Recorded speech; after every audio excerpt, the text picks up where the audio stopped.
Well, through the rain and through the fog, it looks like we're going to have a baseball game here today in Brewster, Massachusetts. Hello, everyone. Welcome into Stony Brook Field. Jordan Palacio here alongside Sam Wiederhaft.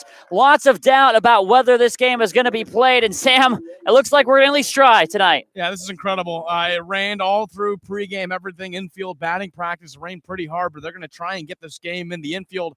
They scattered some new dirt around it. But you guys should see the setup of the broadcast booth we have over here. I'm on umbrella duty for the entire game. Appreciate that. We're going to see how this goes. Yeah, this is absolutely one of the most unique setups I think I've ever seen, but can only be expected. You mentioned they've kind of put the turfus down around home plate and on the pitcher's mound. Little orangey stuff, trying to keep things as dry as we can. I have to imagine the infield is quite literally just mud at this point. Well, like I said, we are going to have a baseball game. The Braves coming in here 500. They're red hot, 3 out of their last 4. Getting back to 500, like I said, at that 3-3 record. Let's go over their starting lineup.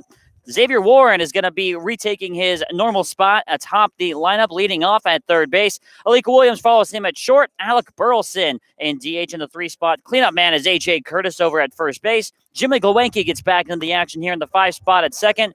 Noah Bridges in right field today in the 6th hole. Jake McKenzie in 7th, playing left. Kyle Hess getting back in the action in center. Peter Burns catching from Boston College rounds out the starting 9. And on the mound for the Brewster Whitecaps, Sam, is going to be Connor Shamblin. Yeah, and Shamblin we already saw once this season earlier in June, pitched against Orleans and picked up the loss in that game. Went 4 innings, 4 runs, 1 of them earned. And it wasn't really a great start for him. 4 strikeouts, 5 walks. So we'll see if he can pick it back up here again against this red-hot Bourne lineup that had a pretty good game yesterday. They did have a good game, and I mentioned that the Braves were red-hot. This Brewster team is also red-hot.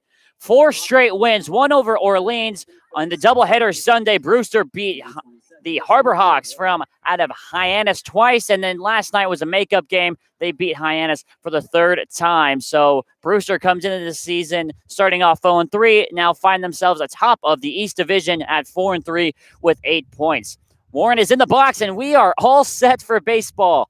First pitch misses up high. 4:58 is the start time, and we're underway here from Stony Brook Field. And Xavier Warren's a player that's looking to get back into his groove. Had that big game on Saturday against Falmouth. Only got 1 hit in the 2 games in the doubleheader and went hitless yesterday, so he's looking for a big game here today. 1-0. It takes a bounce about 2 or so feet from the plate there. 2-0 now the count. Yeah, you mentioned Warren trying to get back into his groove after that Falmouth game. He's gone 1 for 10 in his last 3 games. 0 for 5 last night with a strikeout. 2-0 misses inside. 3-0 now the counts. And, it's going to be interesting here, Sam, with how wet it is. It's almost like playing golf. It's like you never really know where the ball is going to go, and you never really know how the ball is going to react coming out of your hand when you're playing like this. Here's the 3-0 from Shamblin. That one finds a zone, and Shamblin gets his first strike across. 3-1 now to Warren. Yeah, we saw during batting practice the ground ball is just hitting the grass in the infield and totally stopping. So there's not going to be a lot of movement on a ground ball. Here's the 3-1 to Warren. Foul tipped into the glove of Crouch behind the plate, and just like that, the count fills up at 3 balls and 2 strikes. And Warren in the Game 2 of Orleans doubleheader struck out 3 times and went 0 for 4, so he's had a little bit of a strikeout problem as of late. This could be a big at-bat for him if he can muster out a hit. Here's the payoff pitch from Shamblin. That one misses up high. Crouch thought it was strike 3. He was getting ready to throw it down. Warren, he had to confirm with the umpire to make sure that it was ball 4, and he gets the okay, and it's a leadoff walk for the Bravos. Yeah, pretty close pitch, and somehow the rain has stopped for a little bit. So don't jinx it now. Well, you're big on those jinxes, Jordan. Yeah. Alika Williams now steps in for the Braves. Went 2 for 5 last night against Harwich. 2 singles and RBI. A couple strikeouts in there as well. And he gets his first pitch from Shamblin. Swinging and fouling it off down the first base line. Kind of caught him in on the hands. And it's an 0-1 count. I feel like you can just see through the air how heavy that ball is. But Alika Williams, like you said, a pretty good game yesterday. He's looking to capitalize on that. A player that's potentially going to Team USA in a couple weeks. One of the players to watch out for from Bourne and in the Cape Cod Baseball League. Batting .263 so far this season. 0-1 misses up and in. The count evens up at 1-1. He's only played 4 games. He's gone 5 for 19. He got that RBI, the first one of the season last night. He's also scored 3 runs and walked twice so far for the Braves.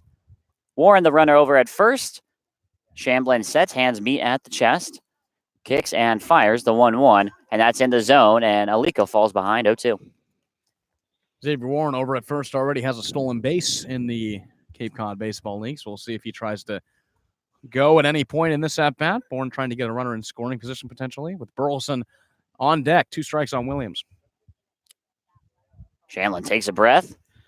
And here comes the 1-2. It's going to be a floater out to second base. It's caught on the fly by Boulware, and that is going to be out number 1.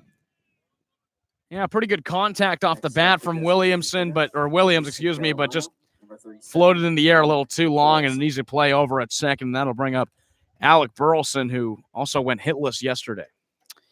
That's he did, but he has been quite a player to watch, and he's in fact been named a player to watch by many outlets. He's batting so far this season .286, 4 for 14. You mentioned the 0-4 outing last night, 3 groundouts and a flyout against Harwich. First pitch is off speed, and that one's in the dirt for ball 1. Got a game-winning single in the second game of the doubleheader against Orleans as well. We've already seen some clutch play from Burleson. Played first base yesterday, taking over for A.J. Curtis, who had played every previous game at first. Quick move over to first base, and Warren is back easily in time. Defensive lineup is Tyler Hardman over at first base for Brewster. And Kobe Boulware at second base. Gage Workman from Arizona State at short over at third base. As the 1-0 pitch misses high. Over at third base is Marcos Castanon. And left field is Brent Auerbach, who's usually a catcher. In center field is Colin Davis. And rounding out the defensive alignment is Tyler Gentry over there in right field for Brewster. 2-1 is in the zone. Brings the count to 2 balls and a strike to Alec Burleson. Yeah, still a good hitter's count for Burleson, who's definitely going to be looking to pull the trigger. Pretty shallow right and left field dimensions, 315 to either side. Burleson gets his 2-1. That misses outside, and a good hitter's count here for Alec Burleson, 3-1. Burleson, like you said, named one of the Cape Cod Baseball League players to watch. We haven't seen his pitching side yet, which has been highly revered as being one of the top-notch pitchers for East Carolina. Went 6-2 in his time with the Pirates. Over at East Carolina, here's the 3-1 to Burleson. He takes a strike right at the knees. Nice location there from Shamblin, and the count fills up. And I think it'll be interesting to see here, Sam, if Warren goes. Yeah, certainly 3-2, 1 out. Warren, we know, has the speed. And Burleson might want to put together a little hit-and-run situation with a 3-2 count. Shamblin shakes off a sign. The catcher shakes back. They come to an agreement. And here comes the payoff pitch. There goes Warren. It's going to be a ground ball up the middle, right to second base, and it's a 6-3 double play. Workman was able to collect the ground ball, step on second simultaneously, and throw onto first, putting plenty of time for the double play. And that will do it for the top of the first inning. No hits, no runs, nobody left on. We head into the bottom of the first. Still nothing here from Stony Brook Field.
Bottom of the first inning here at Stony Brook Field, 0-0 our score. Let's run through Brewster's starting nine. Leading off is Colin Davis in center field, Brett Auerbach in left. Gage Workman in the 3 spot here today, and Marcos Castanon, the cleanup man, playing third. Eric Fago in the 5 spot, DHing tonight. Josh Crouch catching Gentry in right field, followed by Tyler Hardman over at first base, and Cody Boulware rounds things off for the Brewster Whitecaps. And then we going up against the lefty here tonight, Sam, Nick Dumkowski. Yeah, Nick Dumkowski, we've already seen earlier this season, pitched in the Harwich game in the middle of last week. He picked up the loss in that game right now with a 4.50 ERA, pitched 4 innings against Harwich with 2 earned runs, striking out 2, walking 2, and allowing 4 hits. So we'll see if Dumkowski from Hartford can get a quality start. We've seen great starting pitching through the first few games for the Braves. Dumkowski looking to move with that as well. Yeah, especially when it comes to the bullpen. That's been Bourne's specialty so far this season. Colin Davis steps in, and we are ready to get going here for the bottom of the first. Bourne coming out in their blue tops, gray pants with the red piping and the red hats. Davis turns to bunt. This pitch misses outside. He pulls back. 1-0. Brewster in the white jerseys with the teal, we'll call it, sleeves, white pants, and the black hats / helmets as well. It's like an old-fashioned Florida Marlins kind of look. Yeah, absolutely. Here's the 1-0. That one just misses, maybe a little low, maybe a little out, and Davis all of a sudden here has a 2-0 count. Yeah, solid hitting count for Davis out of the leadoff spot. Dumkowski certainly doesn't want to start the game with a runner on. Yeah, Davis played last night, went 1 for 3 with a walk and a strikeout against the Harbor Hawks in that win. 2-0 is swung on and missed, and Davis almost can't believe that he went at that, fooled by the off-speed. Yeah, tough pitch from Dumkowski. Was able to get him swinging way out in front, and there's their first strike of the day for Nick Dumkowski. On the season, Davis batting .455. That's 5 for 11. He's got a home run, 3 doubles, couple RBIs, and he's drawn 6 walks, so he's absolutely disciplined up there at the plate. Here's the 2-1. This one is popped up, and watch out. It's going to land right behind us, and it's going to be foul. The count evens up at 2 balls and 2 strikes. I'll tell you what, Sam, that one was not too far away from landing right on top of us. Yeah, that was probably the closest foul ball we've ever seen, but no worries. We have the umbrella on top of us. That's true. We're not getting hit anytime soon. I'm not sure if it would be able to withstand. I guess I really don't want to find out. Here's the 2-2 to Davis from Dumkowski. Pop fly. This one is going to be in play for Burns behind the plate. Actually, it's going to be Dumkowski. The ball drifting back into fair territory. Not often you see the catcher catch a fly ball there, but he does for that number 1. Yeah, Dumkowski, the pitcher, was called off Burns. Burns was looking for it, and Dumkowski called it off. Looked like he barely got it. But read that ball pretty well off the bat. Made the out for the first out of the game. Brett Auerbach now steps in for the Whitecaps. And it just goes to show you what kind of situation a lot of these teams find themselves in, because Auerbach listed on the website as a catcher. He's out of Alabama. He gets his first pitch here from Dumkowski. That one misses up, ball 1. Auerbach going 1 for 4 last night against Hyannis. Here's the 1-0 from Dumkowski. That one right down the middle. Count evens up at 1 ball and 1 strike. Solid 1-0 pitch from Dumkowski down the middle. Doesn't get the batter to go for it. Evens up the count at 1 ball and 1 strike. Auerbach batting .462 so far this season with Brewster. Off-speed pitch. Just misses. Maybe a little outside there. Nice pitch from Dumkowski. 2-1 now.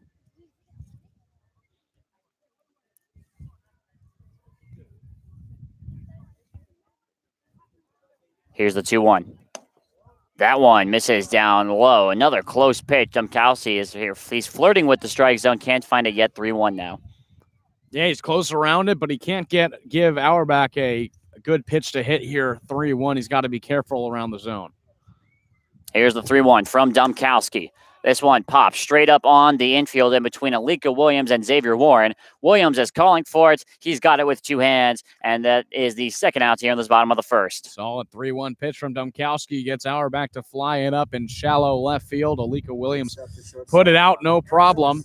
Here's a nice 2 outs in the bottom half of the first. Gage Workman now steps in for the Whitecaps out of Arizona State. Batting .240 so far this season.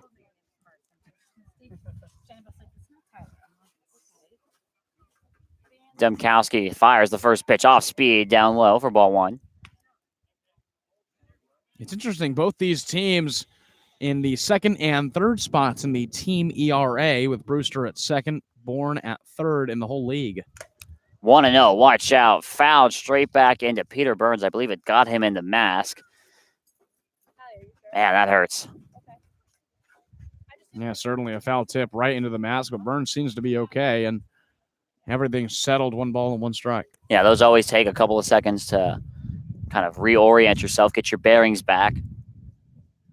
1-1 to count here to Gage Workman. 0-0 our score here in the bottom of the first at Stony Brook Field. The rain seems, for at least the moment, kind of cleared off. Little mist going around. Now you're jinxing Yeah, there it is. Here's the 1-1.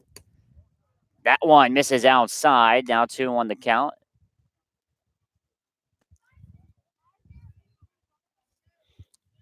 And our last check, I believe humidity level is at 90%, Sam. So definitely feeling moist out here. Here's the 2-1. Swung and missed, strike 2. Count evens up at 2 balls and 2 strikes. Well, you say the humidity's at 90%. It doesn't. When I think humidity, I think hot, and I'm cold right now. There's a nice breeze. I mean, I tell you, the humidity in at least Indiana, that's pretty hot weather there. Yeah, another story. Here's a 2-2 to Workman, rather. This is floated down the right field line, and it's going to be fair. It's going to be a base hit for Gage Workman with 2 outs here in the bottom of the first. That ball was right down the line, a little blooper in no man's land, and really nobody could get it. You saw Glowenke, the second baseman, running over for it. Right fielder Burleson trying to chase it, but it just landed right in front of him, right on the line. So Brewster with a runner on with 2 outs. Now here comes Marcos Castanon. Batting .200 on the year. Has not played a whole lot. Only has appeared in 3 games. Batting 1 for 5. Got to throw in there. He's had 5 walks, though, and 1 hit by pitch. First pitch from Domkowski finds his own, and Castanon falls behind 0-1. Well, early in the season, already showing extremely good plate discipline with those 5 walks. And Domkowski has struggled a little bit here to get ahead in counts. Here's the 0-1. That one misses down low. Count evens up at a ball and a strike. Well, Domkowski allowed 2 runs early in the game against Harwich the last time we saw him, and never really recovered after that. Also walked more than he struck out. 1-1, and they might appeal to first base. No appeal coming. Now Gazzo's going to check. It should be over to first base. Now they finally get over there. He says he did not go around. He was able to hold up on that swing in time. 2-1 now the count. Well, you're right. Domkowski has really struggled to get ahead in at-bats against these batters here. Still in the first inning, though. Here's the 2-1 to Castanon. Off speed in the zone. That's a great pitch there. Evens up the count at 2 balls, 2 strikes here with 2 away.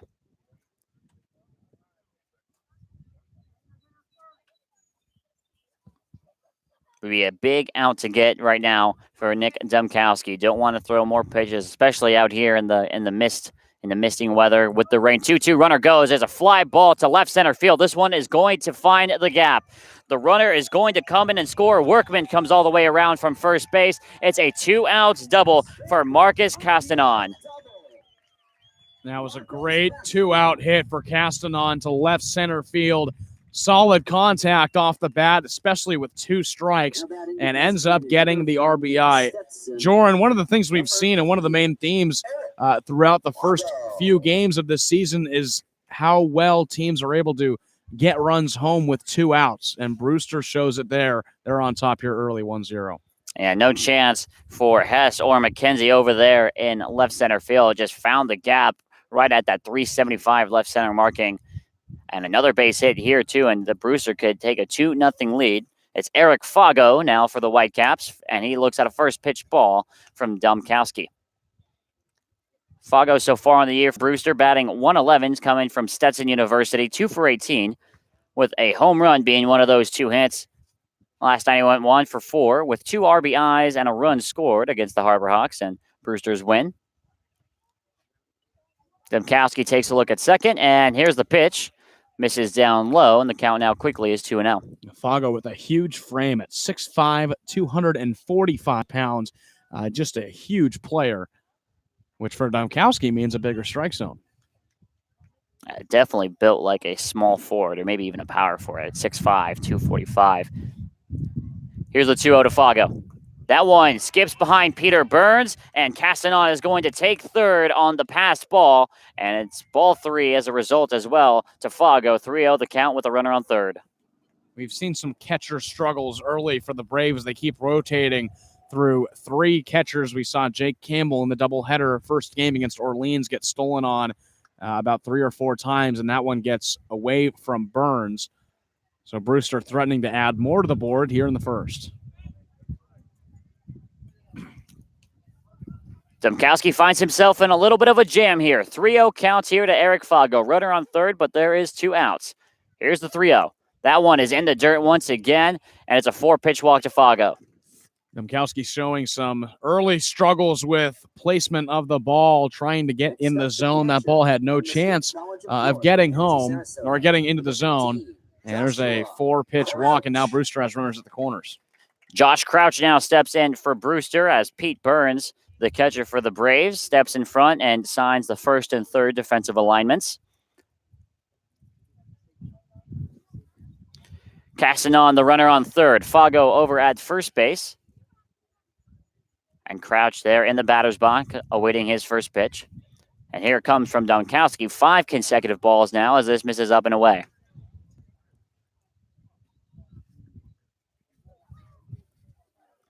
Crouch so far for Brewster, 1 for 6. That equates to a 167 average. Has not played since June 15th. That was back on Saturday. He was 0 for 3 and a strikeout against Orleans. And the 1-0 misses down and away. And the count now 2-0. 6 consecutive balls now, Sam. Domkowski really struggling with his placement. What I do here is just throw a fastball down the middle, look for a strike, or try and get some contact. And you have to imagine that's probably what Crouch is expecting here, to steal a strike. Here's the 2-0. Swing and a miss, and he did get that fastball down the middle. Domkowski beat him to it. 2-1 now the count. Yeah, that's what you got to do when you're throwing 6 consecutive balls, is just really put your best pitch in the zone and hope for some contact or a swing and a miss. And Crouch way late on that fastball. A good get-back pitch for Domkowski. Let's see if he can build onto that here. Here's the 2-1. Swing and a miss. Same pitch, same spot, same result. Swung and missed by Crouch. 2-2 now with 2 away. Yeah, this will be a big at-bat for Domkowski if he can end up getting Crouch out with a 2-2 count. Runners at the corners. Already 1 run home, but Domkowski can get his mindset back if he can get Crouch out. Yeah, a big momentum at bat here. Here's the 2-2. Fly ball is going to be fouled down the first base line, and everybody will reset, and we'll do it at 2-2 once again. Crouch is going to put together a pretty good at-bat here. He's not going to go down without a fight.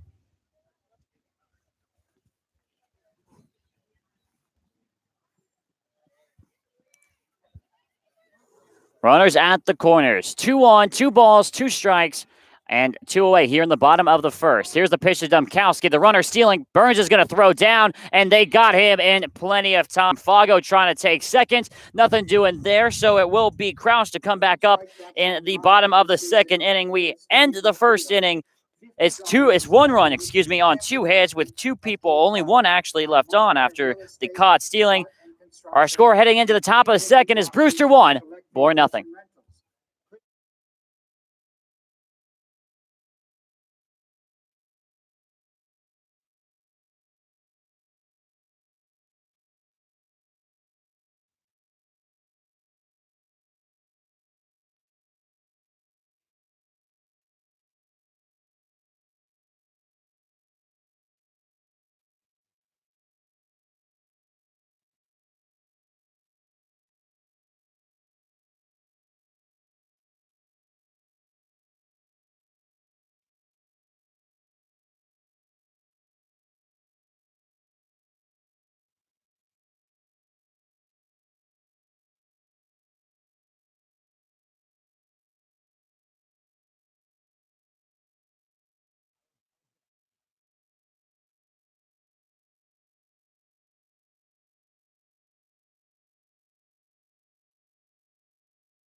4, 5, 6 spots due up here for the Braves after the 2-out double by Marcus Castanon scored Gage Workman, giving Brewster the 1-0 lead. It's A.J. Curtis to lead things off here for the Bravos. Yeah, Brewster gets up early thanks to a 2-out double. Braves already facing themselves in a deficit, but if they can do what they did yesterday and get to the starter, they'll be fine. First pitch to Curtis from Shamblin finds his own 0-1. Curtis gets another start at first base after taking a little break in the field yesterday and playing DH. Here's the 0-1. That one skips before the plate. Count evens up. Curtis batting at .238 so far in the season. 0 for 3 last night, even though he got on base twice. He had a base on balls, and he reached on air last night against the Mariners. 1-1 is fouled right into the netting, right next to us. And the count now 1-2. Curtis has shown some pretty good swings. I was telling you, watching batting practice, I believe it was yesterday, I love watching A.J. Curtis's swing. It's so smooth, and he just swings right through the ball. We'll see if he can put together a good one here. Here's the 1-2 from Shamblin. Got him on the high stuff. Got him to chase. And it's a quick out, number 1 here at the top of the second. Yeah, 1-2 fastball, A.J. Curtis. There's no chance of catching those high fastballs, and he goes down swinging. Jimmy Glowinski now for the Braves steps in.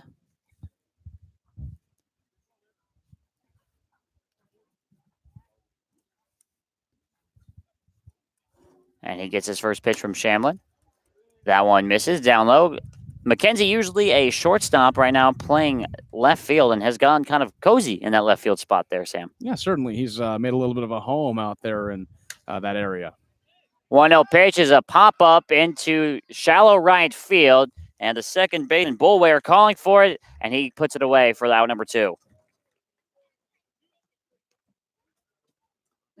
And Glowinski goes down. He's still looking for a big game to kind of get back. He struggled in the doubleheader.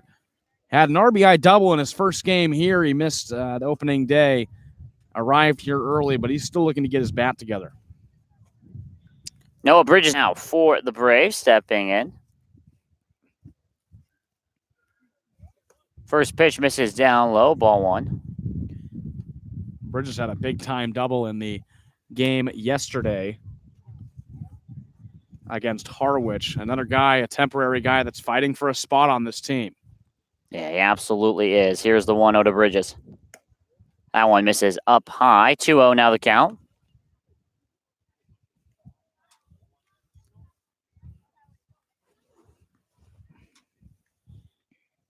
Bridges coming from UNCW. That's North Carolina of Wilmington. Here's a 2-0. He fouls this one off into the woods. And the count now 2-1.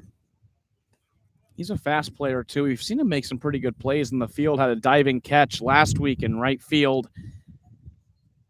He's also had his struggles in the field as well. I believe he dove for a ball that he missed on. So he has the athletic ability. 2-1 is fouled straight back into the screen, and now everything evens up here. 2 balls and 2 strikes. Haven't seen too many ground balls through the first inning. I'm really curious to see how the ball acts when it goes through the grass. Bridges taking his time.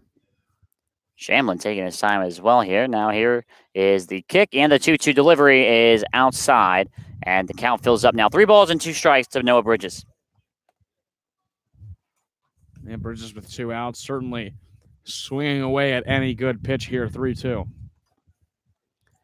Bourne looking for some offense here in the early goings of this game. Shamblin kicks and fires the payoff pitch off speed, and it misses outside. And it's the second base runner, both on walks here for the Braves. Good at bat for Noah Bridges. Fouled off a few pitches, ends up working a walk out of it, and a pitch that was out of the zone. A good take by him, and that'll bring up Jake McKenzie, who had a big fly in yesterday's game. Yeah, Jake McKenzie, easily the best game of his season so far. Had a solo home run and also a double in there as well. Be nice to see him get Bourne's first hit here in this at-bat in the top of the second. Shamblin working out of the stretch here for the second time. Delivers the first pitch to McKenzie. Fastball right down the middle. 0-1 now the count.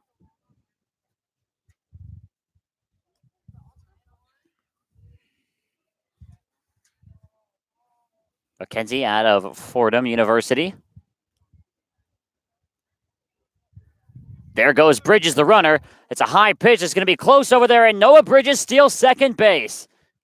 Impressive speed from Bridges. He got a great jump on that pitch and was able to slide in safely, comfortably as well, and gets a stolen base with 2 outs. And we know the Braves, they are very good at scoring with 2 outs. Now they got a runner in scoring position. We'll see what McKenzie can do.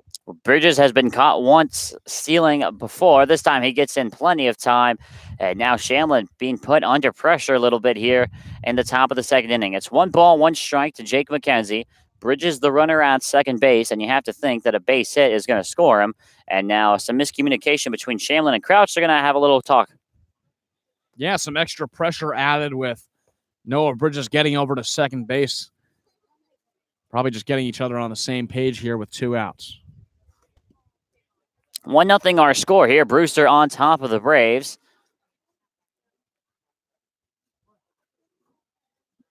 The rain right now sufficing.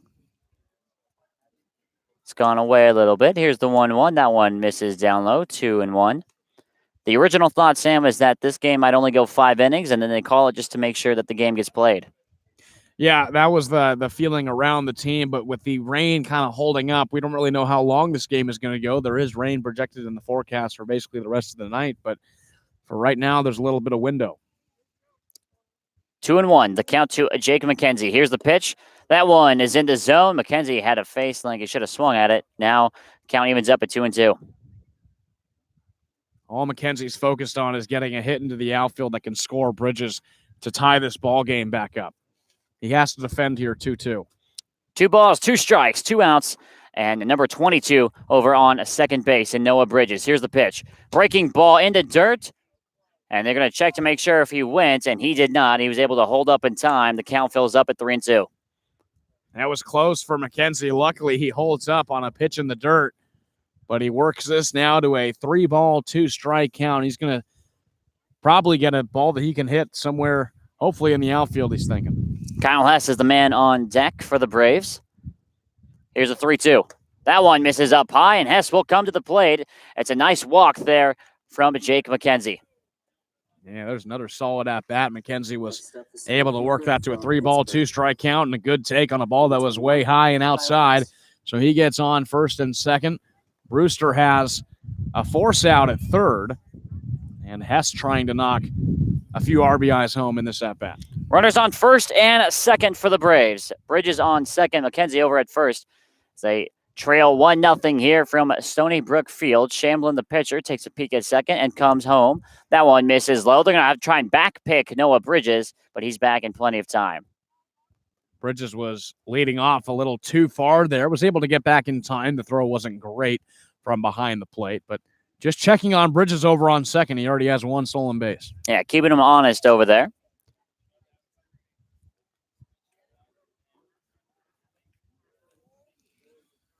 Here's the 1-0 to Kyle Hess. That one is in the zone, and the count evens up at a ball and a strike.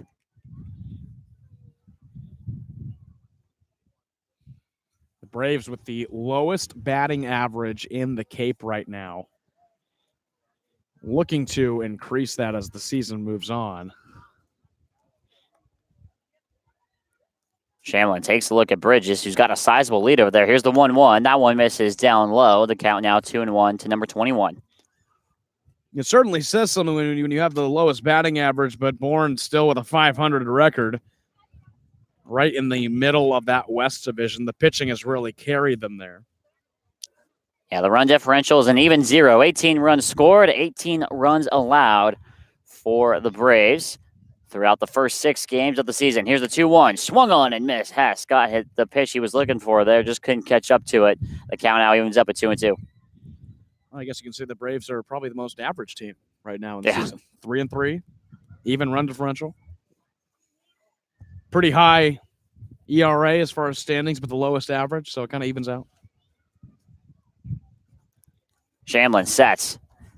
Kicks his leg, fires the 2-2. Breaking ball just missed the zone. Crouch, the catcher, it looked like he thought it was in the zone. And now 3-2, the runner's going to get a head start here for the Braves. This is the third 3-2 count in a row with 2 outs, and The Braves have been able to get 2 walks out of it. We'll see what Hess can do. Swinging away at anything close here, 3-2. Peter Burns on deck for the Braves. Shamblin. Here's the 3-2 pitch. There go the runners. It's fouled off into the screen, and we'll do it once again. Good job by Hess to get some contact on that pitch.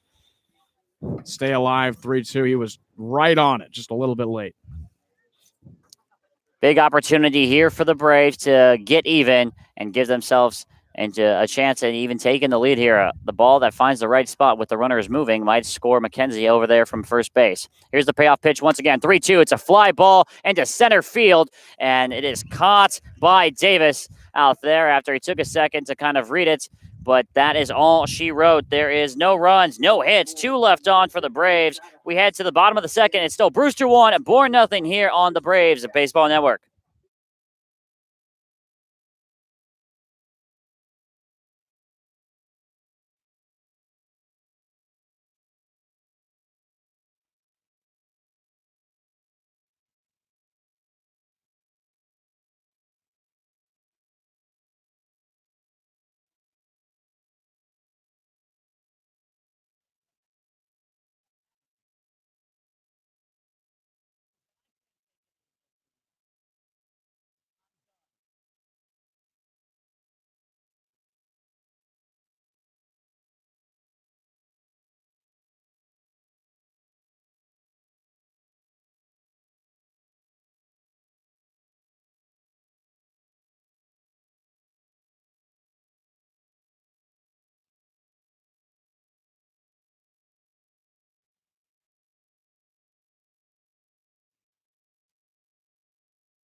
Josh Crouch now steps back into the box. He was in the box in the last inning, Sam, before Eric Fago got thrown out at second base trying to steal. Yeah, absolutely. The Whitecaps putting a run on the board, but couldn't get anybody else home. Domkowski on the mound for the Braves, struggling a little bit through 1-2 hits already allowed and 1 run. So looking to see where his mindset's at to try and get back in this ball game. Here is the first pitch of the new at-bat to Crouch. It's a strike. Crouch was in a 3-2 battle, a 2-2 battle before Fago got thrown out over at second base. Takes a first pitch strike. And Domkowski working quickly now. Here's the 0-1. Line drive right back up the middle. Nice piece of hitting for Crouch, and it's a leadoff single for the Whitecaps. Well, Brewster's hoping they weren't thrown out over at second to end the first inning. That could have been another run. But Crouch, a great, solid contact right where he wanted it to center field, and they lead off this inning with a runner on again. Tyler Gentry now stepping in for the Whitecaps out of Alabama. Batting 154 this season for Brewster. 4 for 26.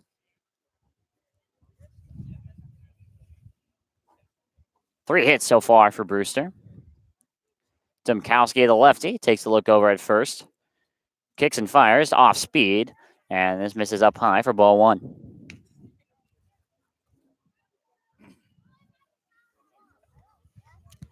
And especially for Domkowski's confidence here. I think a ground ball, a double play would be huge right now for the Braves. Here's the 1-0. Fly ball. This is going to be hooking foul. And McKenzie has to run back to the turtle out there in left field. The batting cage had to have gone through it. And it was a little bit of a foul ball home run there. Well, that was crushed over down the line. Luckily went foul. You're right. McKenzie was racing over for it. But yeah, a double play would be great here. And we know that Alika Williams and Jimmy Glowenke over at second and short can absolutely turn that no problem. We've seen it done before, and that's exactly what Domkowski's hoping for. Just a nice, easy ground ball to the middle infield. After the foul ball, the 1-1 pitch misses up and away. Now 2-1 to count. A foul ball home run, you know what we call that back from where I'm from? What a long strike. A long strike. Yeah. That's absolutely right. Yeah. Dymkowski now. Here's the 2-1. Same spot. Misses up high once again. And the count now 3-1 here for Tyler Gentry. Another great hitters count for Gentry with a runner on first. He's got the green light, 3-1. You see Glowenke and Alika Williams playing pretty close over to the bag at second, preparing for a double play. Yeah, definitely pinching over there. Here's the 3-1. He got him to chase there. Fastball high. 3-2 now. I like what Dymkowski was thinking. 3-1, a high fastball. He's gotten Brewster to swing at that one before, and Gentry is the next victim on the high fastball. We'll see what he gives him 3-2. This will be the best pitch that Dymkowski has. Yeah, I think absolutely. Peter Burns kind of gives him a fist bump there behind the plate. 3-2 pitch is going to be fouled over our heads, and we'll do it once again. Shockingly, no broken bats so far. There it was. There it was. Mark it down here in the bottom of the second. Well, we saw a lot in the doubleheader against Orleans. Nonsense. Yeah, no, didn't see any in the Harwich game. They're holding up.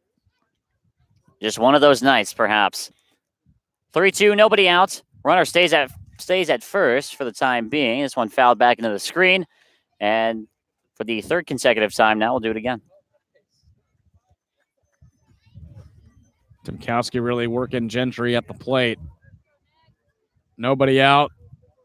Looking for a quick, easy turn two. Crouch, the catcher, the runner over at first. Here's the 3-2. This one fouled, and this is coming. This is going to land right next to us. Heads up. And it spins back. Look at that. That was looking like it was going to come over the net. It spun back into fair grounds, or at least into playable grounds.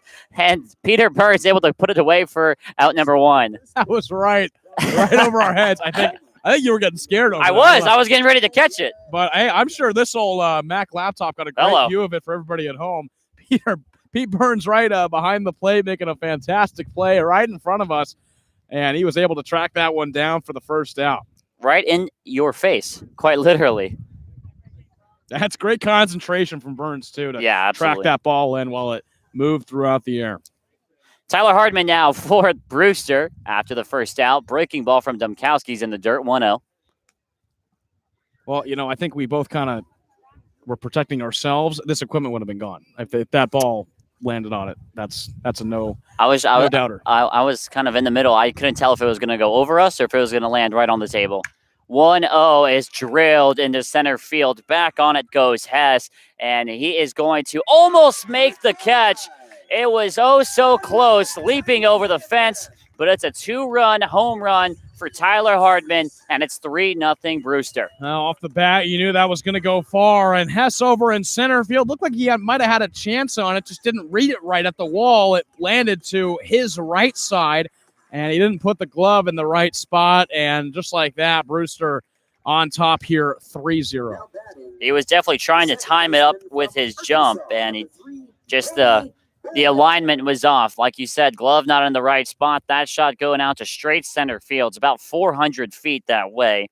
And it's 3-0 Brewster. Up steps Kobe Boulware. And let me tell you, this Whitecaps team is red hot right now, Sam. Yeah, absolutely. With the bats, they're getting a great start here on Bourne. 1-0. That one's in the dirt.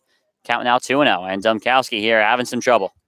And one thing we haven't seen Bourne do in this season is face a deficit and then come back from it. Every single time Bourne has won all their 3 games, they've been basically on top, except for the Orleans game and the second game of the doubleheader where they were tied. They had the lead first in that game. So we'll see what Bourne does with a little bit of adversity down 3-0.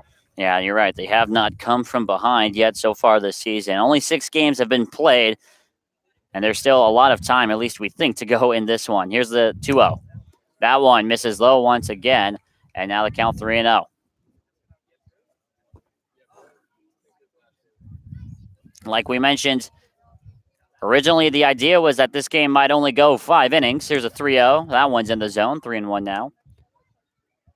It's raining harder in the pregame. It's kind of let off for now. Wind picking up a little bit here over at Stony Brook Field. Here's the 3-1. This is a fly ball into right field. Noah Bridges is over there, and he makes the catch with one hand for out number 2. Brewster's getting some great contact on Dymkowski's pitches. We've seen a number of balls get flown out to the outfield. So they are all over Dymkowski, and Harvey Shapiro the Bourne manager has to figure out a solution pretty quick. I don't see anybody warming up in the Bourne bullpen, so they trust Domkowski to go a little bit longer. Colin Davis now stepping in for Brewster. He's 0 for 1. He popped up to Domkowski his first time. First pitch to Davis is in there for strike number 1.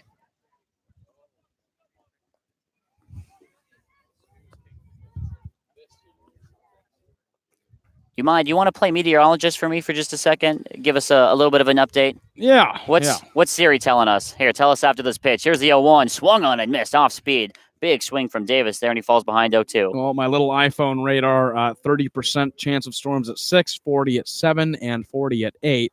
That's the best it's looked really all day. It's basically been sure it was going to rain at these times, and now it's kind of opening up a little bit. Just kind of that coastal weather. You're really never sure what you're going to have until it's time. Here's the 0-2 to Davis. Swung on and missed. He got him on the fastball. He chased it up high, and there is the third out of the inning. But Brewster's strike on a 2-run home run from Tyler Hardman gives them the 3-0 lead. Bourne has to come back here in this one, trailing by 3 runs, and you're watching it here on the Bourne Braves YouTube channel.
Nine-1-2 spots, 2 up here in this one, in the top of the third for the Bourne Braves. They trail this 3-0. It's going to be Peter Burns, the catcher, to start things off, and Bourne still looking for their first hit, Sam. Yeah, struggled in the first 2 innings. Got a couple base runners on in the last inning with some 2-out walks, but couldn't capitalize, and that's really been the story of both Bourne teams we've seen. Either it's the team that comes out in the early innings and puts a whole bunch of runs on the board, or it's the team that struggles.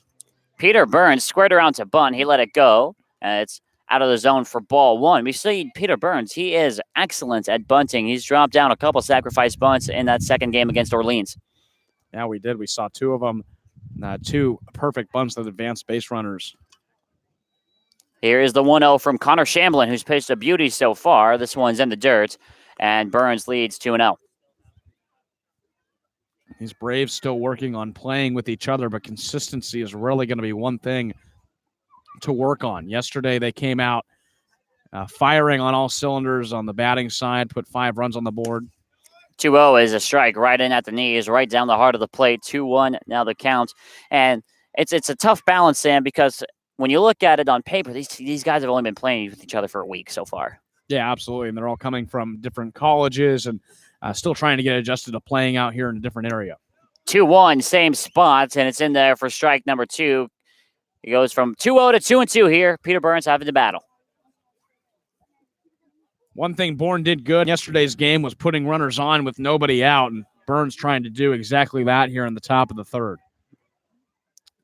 Braves had 3 base runners, all via the walk. Here's the 2-2, that one way outside, and Burns might just be looking to do that here, 3-2 the count. Well, we saw 3 3-ball and 2-strike counts in the last half inning, and now we see the 4th one here in this top of the third. Burns trying to cash in. Here is the payoff pitch from Connor Shamblin to Peter Burns. It's outside, and it's the 4th walk of the day for the Braves. Braves have been extremely disciplined at the plate. That looked like a good pitch, and Burns laid off for ball 4. So There you go. There's a runner over on first with nobody out, down by 3. It's tough to get all those runs back, and with one batter, we're now back to the top of the lineup with Xavier Warren, a player that's trying to get back to hitting pretty well. He walked his first time, did Xavier Warren. 1 for 10 in his last 3 games. He gets his first pitch, and that's in the zone for strike 1.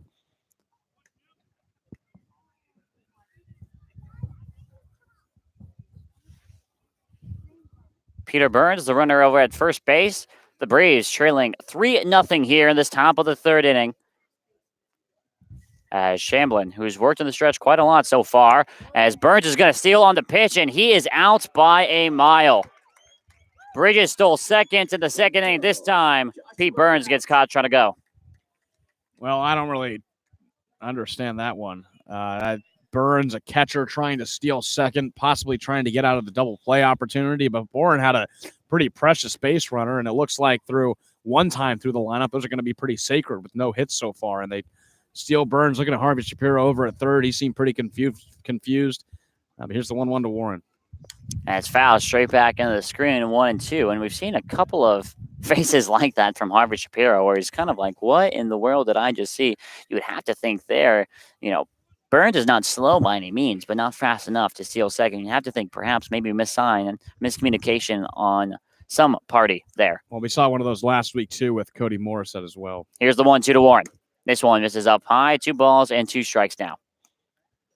That just goes back to these players still trying to get adjusted to a new team. Yep. We saw Harvey Shapiro yesterday having a meeting with his team about different signs and what he's changing up, but still trying to get everybody on the same page. And Burns he was out by a mile. He had no chance at it. Xavier Warren trying to restart the inning now for the Bravos. He gets his 2-2 pitch from Connor Shamblin. It's off speed, and it's down low. Nice pitch from Shamblin. Even better take there from Warren, and the count fills up at 3-2. Another 3-2 count. These Braves are really working deep in at-bats, which is going to increase the pitch count. We'll see what Warren can do, 3-2. He walked his first time, and once again, he gets his payoff pitch. This one is in the dirt, and it might have hit Warren on the bounce because the umpire called for a dead ball. So that's going to go in the book as a hit by pitch, and Warren will strut down to first base for the 2nd time without technically recording an at-bat. The Braves putting another base runner on. That's their 5th base runner, all by a walk, or then that's instance a hit by pitch, and that will bring up Alika Williams and now a mound visit. Some struggles with location for Brewster. 5 people put on base, 5 base runners so far for the Braves, not being able to capitalize on it, though. And, it just kind of hurts, especially when you're down by 3. You get a hit by pitch, and it very easily could have been 1st and 2nd with nobody out. Yeah, that steal is really going to come back to haunt him. Could have had the tying run at home plate here in the top of the 3rd inning, but now Warren over at first. And he's a guy that can actually steal. He's got plenty of speed, so we'll see what they do here with Williams. Alika Williams flew out to shallow right field. Is actually caught by the 2nd baseman, Boulware, his first time. And I doubt he'd be going here at the first pitch. And it misses down low for ball 1.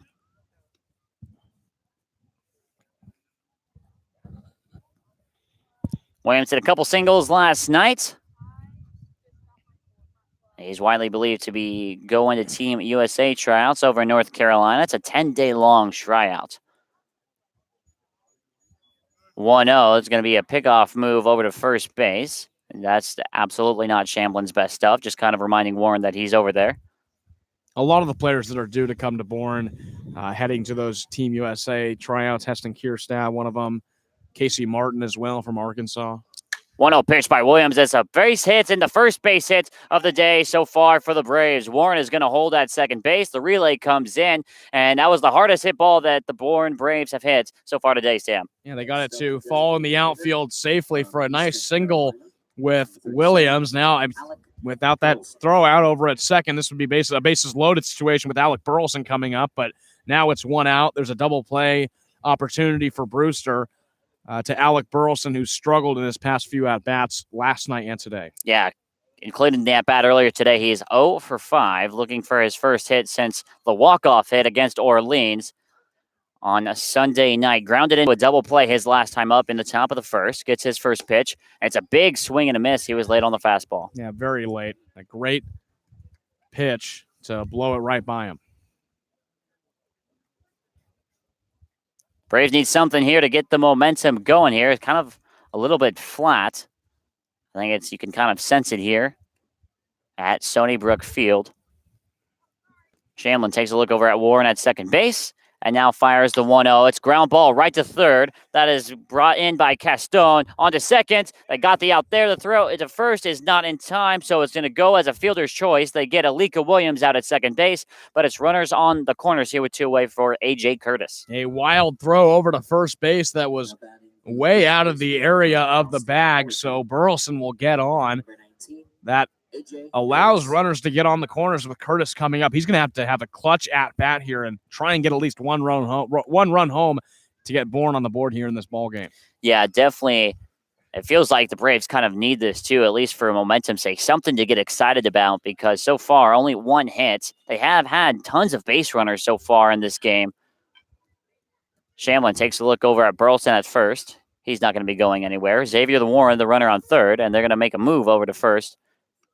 Just to remind Burleson that I guess he's there, not to fall asleep. A.J. Curtis struck out swinging his last time up to lead off the top of the second. Shamlin sets, hands at the chest. Lifts his leg, fires the first pitch, and it misses outside for ball one.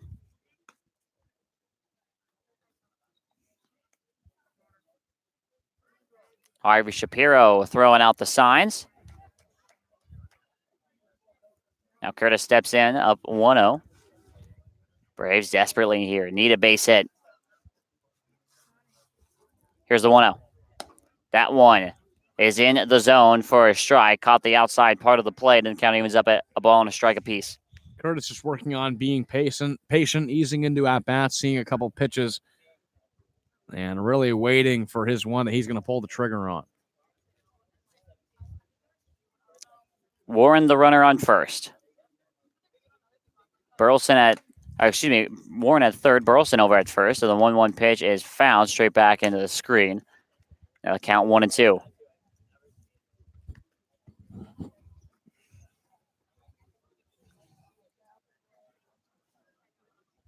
I wonder if the bat boy is there. We saw the bat boy go and retrieve the foul ball. I wonder if that's a pride thing.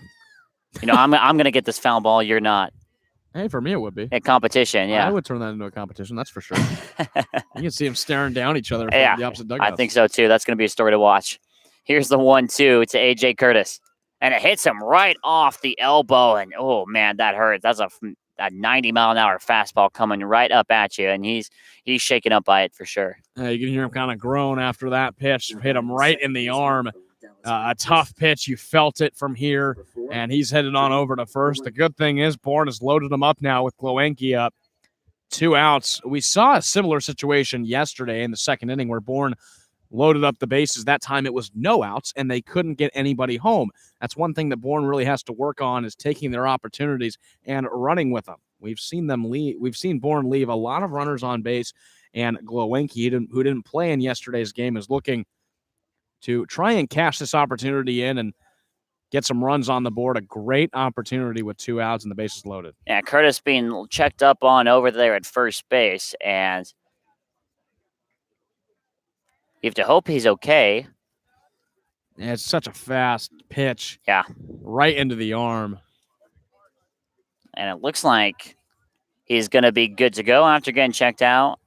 You know, Bourne, other than Alec Burleson, who's DHing, I'm not sure have another first baseman on the roster, anybody who could play first base. Well, that's why Curtis has gotten every single game started at first base except for last night's game where he was the DH.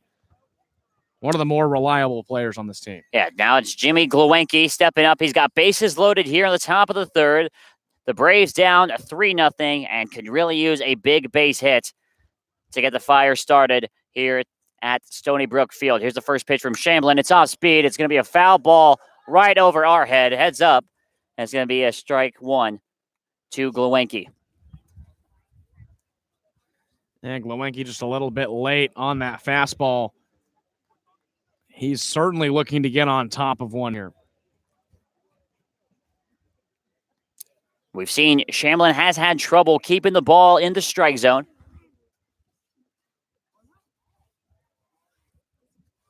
Let's see if Glowinky can get on top of one here. Shamblin sets, takes a breath, and now here comes the 0-1. Yes, he did go around. It's actually going to be called a foul ball. Got under crouch the catcher, and Glowinky quickly finds himself in an 0-2 hole. Shamblin's doing a great job of fooling Glowinky. He got a little bit of contact on that ball, but couldn't hold up his swing. 0-2, Shamblin is certainly going to try and strike him out right here. Shamblin in the stretch now comes set.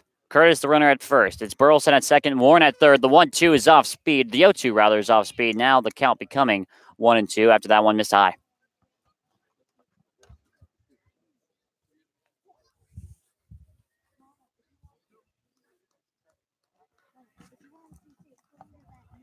Braves trailing 3-0 in this one.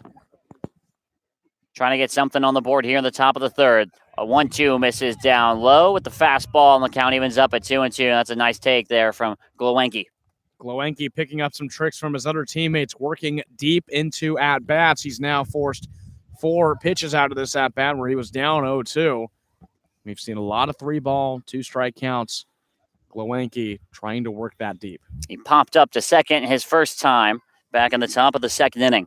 Here's the 2-2 to Glowinky. Ground ball over to shortstop. It's going to be a tough play by Workman. He throws on to first, and Glowinky beats it out. Warren comes home, and it's an infield single and an RBI for Jimmy Glowinky. Well, we know Workman is an athlete, but he certainly couldn't get that play turned. Really reached him on the ground ball from Glowinky, and his throw was almost in time. It was right direct to first base, but Glowinky uses his speed and beats it out for an infield single, and Bourne is on the board. Bourne is on the board and has a chance here to make some noise in this top of the third inning. It's Noah Bridges up. He walked his first time and then stole second. Yesterday hit a double. It'd be big if he can have another one of those at-bats right now. It's first pitch swinging, which we know he likes to do, fastball, and it was behind him for the strike one. He's an aggressive player, and looking for with the bases loaded, he's looking to try and boost those stats a little bit and get Bourne back in this ball game. Just couldn't catch up with that high strike. Coming from North Carolina, Wilmington. Here's the 0-1 to Bridges. That one misses outside. Count evens up at a ball and a strike. Burleson, the runner, at third. Curtis at second. And Glowinky over at first.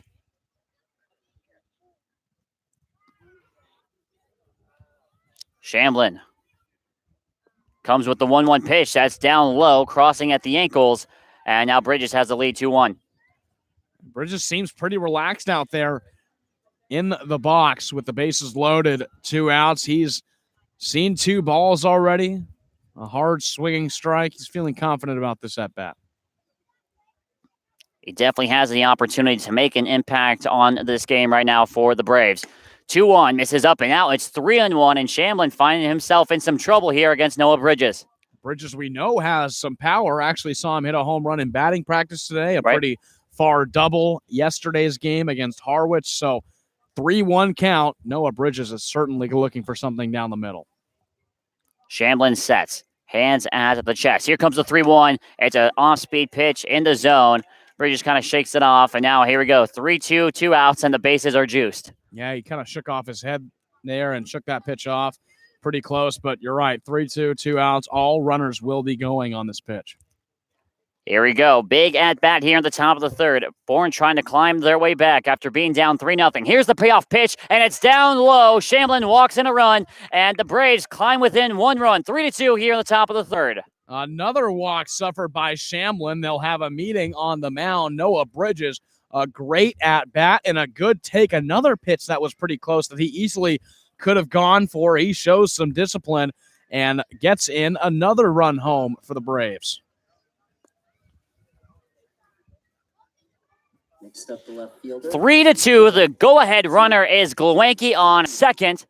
And now it's Jake McKenzie for the Braves. He is 0-for-0. He walked his first time.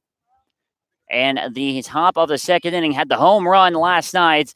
And with Glowinky, the go-ahead runner on second, base hit most likely would score him. Shamblin now working out of the windup, finds his first pitch. It's down low for ball one.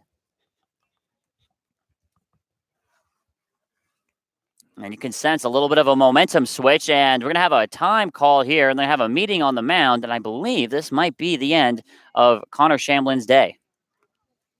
Well, I wonder why they'd only throw him one pitch, but a ball. They will be going to the bullpen and bringing in a new pitcher to face the rest of the at-bat with Jake McKenzie in a tough situation for this relief pitcher to come into with the bases loaded, 2 outs. And down in the count 1-0.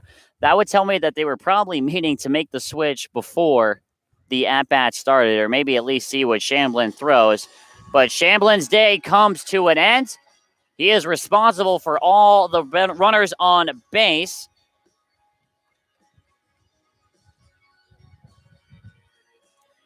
He's thrown 2 2/3 innings, given up 2 hits. As it stands right now, 2 runs, both of them earned. But like I said, he is responsible for all 3 runners on base. Now on the mound for Brewster from Virginia Tech, number 39, Peyton Alford. And Peyton Alford, the left-handed pitcher, is going to be that new pitcher for the Whitecaps coming out of Virginia Tech. He's already seen action in 2 games here in the Cape Cod Baseball League with a 3 even ERA, pitching 3 complete innings, allowing 2 hits, 1 earned run, and walking out 3. Has yet to have a strikeout here. But interesting move. They bring in a left-handed pitcher to face the right-handed McKenzie. Yeah, maybe a little bit of a panic move for sure. Here's the final line on Connor Shamblin. It's 2 2/3 innings. He gave up 2 hits. As it stands right now, 2 runs. Like I said, both of them are in 4 walks and 1 strikeout. There was also a hit by pitch in there as well. Jake McKenzie given the opportunity here to not only tie the game here, but take the lead for the Braves. Yeah, a golden opportunity for McKenzie, who we've mentioned had a solid game yesterday. Got his 3rd RBI of the Cape Cod League season. One of a team 2nd place number. Xavier Warren has the Bourne Braves leading number at 4 RBIs. McKenzie close with 3. And he's looking to tie this ball game up. Down by 1, bases loaded, 2 outs. And McKenzie stepping up, and here we go. McKenzie against Alford. Left fielder from Fordham, number 2, Jake McKenzie at the plate. And they're dealing with this adversity pretty well. I mentioned we haven't seen Bourne come back from a deficit at all this year, but right now they're a swing away from doing it. Alford kicks and fires. First pitch, McKenzie got him to go around. He swung on and missed, and the count evens up now at 1 ball and 1 strike. He's swinging hard. He knows exactly what the situation is, and he swung aggressively at this first pitch. Or second pitch, excuse me. Alford stretches, now comes set. Hands come together at the waist. And here's the 1-1 that misses outside. Ball 2. And Alford's kind of got that 3/4 arm slot. Not really necessarily over the top. Not sidearm, but kind of right in the middle. And you'll see it. He does exactly that. Puts his arm out about 3/4 of the way up. And now steps off the mound. The tying run on third base is A.J. Curtis. Glowenke represents the go-ahead run over at second, and Noah Bridges at first. Here's the 2-1. This one is fouled up over the screen, and the count is going to be evened up at 2 balls and 2 strikes. Alford has McKenzie right where he wants him with 2 strikes, but McKenzie can easily work this to a 3-ball, 2-strike count. We've seen so many walks so far through the first 2 2/3 innings. Alford sets. Here's the 2-2 to Glowenke, to McKenzie. It's off speed, and he got him looking. Good pitch there from Alford to get to McKenzie. Had him totally fooled, one of those knee buckling pitches, but the Braves strike back. They get 2 runs here in the top of the 3rd inning. They have to play some nice defense here and keep it at that 1-run deficit. 3-2 Brewster heading into the bottom of the 3rd here on the Bourne Braves Baseball Network.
2, 3, 4 spots due up here in the bottom of the third inning.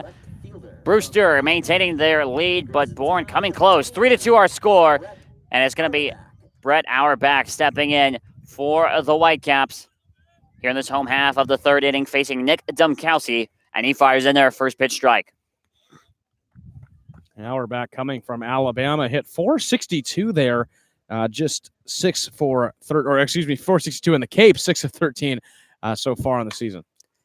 The 0-1 pitch skips past Xavier Warren, hit onto the third base side. It would have been a tough play, just bounced right over the glove, and it's going to go down as a hit and a leadoff single once again for the Whitecaps. Well, we see those weird hops coming into effect from the wet infield, and Xavier Warren places his glove where he thought it was going to be, and it bounced right over. So Warren not really big. Fly ball into right field. Bridges is back on it. He's under it, and he makes the catch. They do a little fake tag over at first base just to test Bridges, but is in out number 1 as the ball comes back into Dumkowski.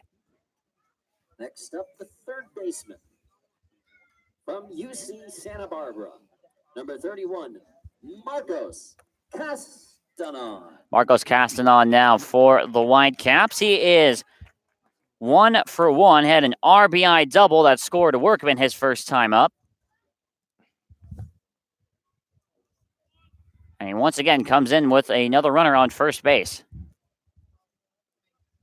Here's the first pitch to Castanon from Dumkowski. Fly ball lifted into center field. Hess going back on it. He's under it, and he's got it with one hand for a quick out number 2. Like to see those fly balls for Dumkowski, not allowing the runner over at first to get anywhere, and that's 2 quick outs.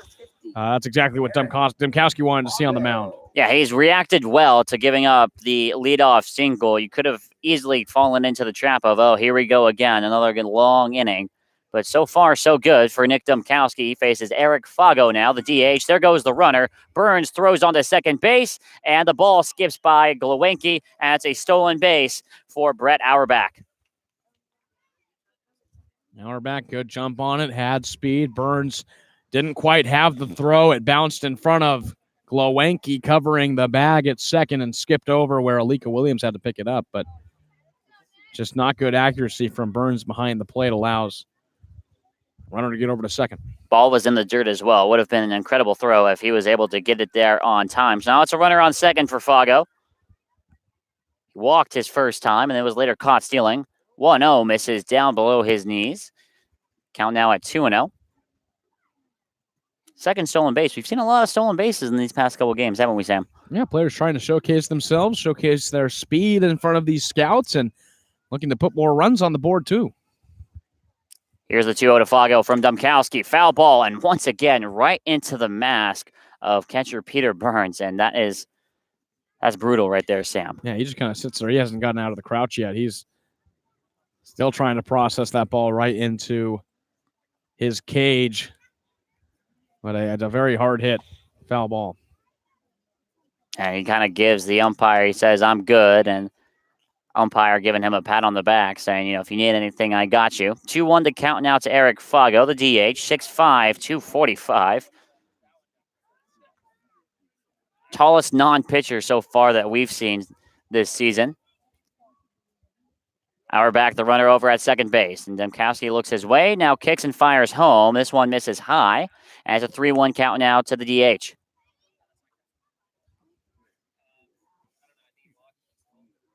Fago with 3 RBIs already home in the Cape League.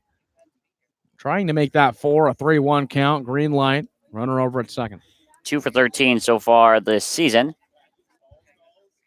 And here's the 3-1 from Dumkowski, and that misses up high, and it's 2 straight walks for Eric Fago. Runners on first and second here with 2 away in the bottom of the third. Yeah, strangely, the biggest strike zone Dumkowski hasn't been able to find. He's walked Fago twice.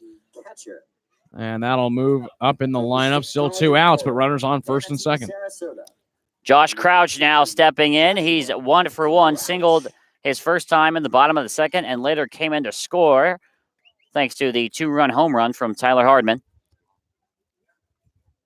Dumkowski working from the stretch. So the bullpen over there for the Braves is quiet. And time is called. Everybody resets. And here we go with 2 away in the bottom of the third. Dumkowski versus Crouch. Here's Domkowski's first pitch, way up high. Burns had to stretch his arm all the way out there in order to catch that one, saving a pass ball for sure. Good snag from Burns to pop out of the crouch and get that high and outside pitch, not allowing any runners to advance. Domkowski in the stretch, hand on the hip, and his left hand behind his back. Getting his signs from Peter Burns. Now sets, hands meet at the belt. Fires the 0-1, or rather the 1-0, and this one is in the zone. Now the count evens up at a ball and a strike.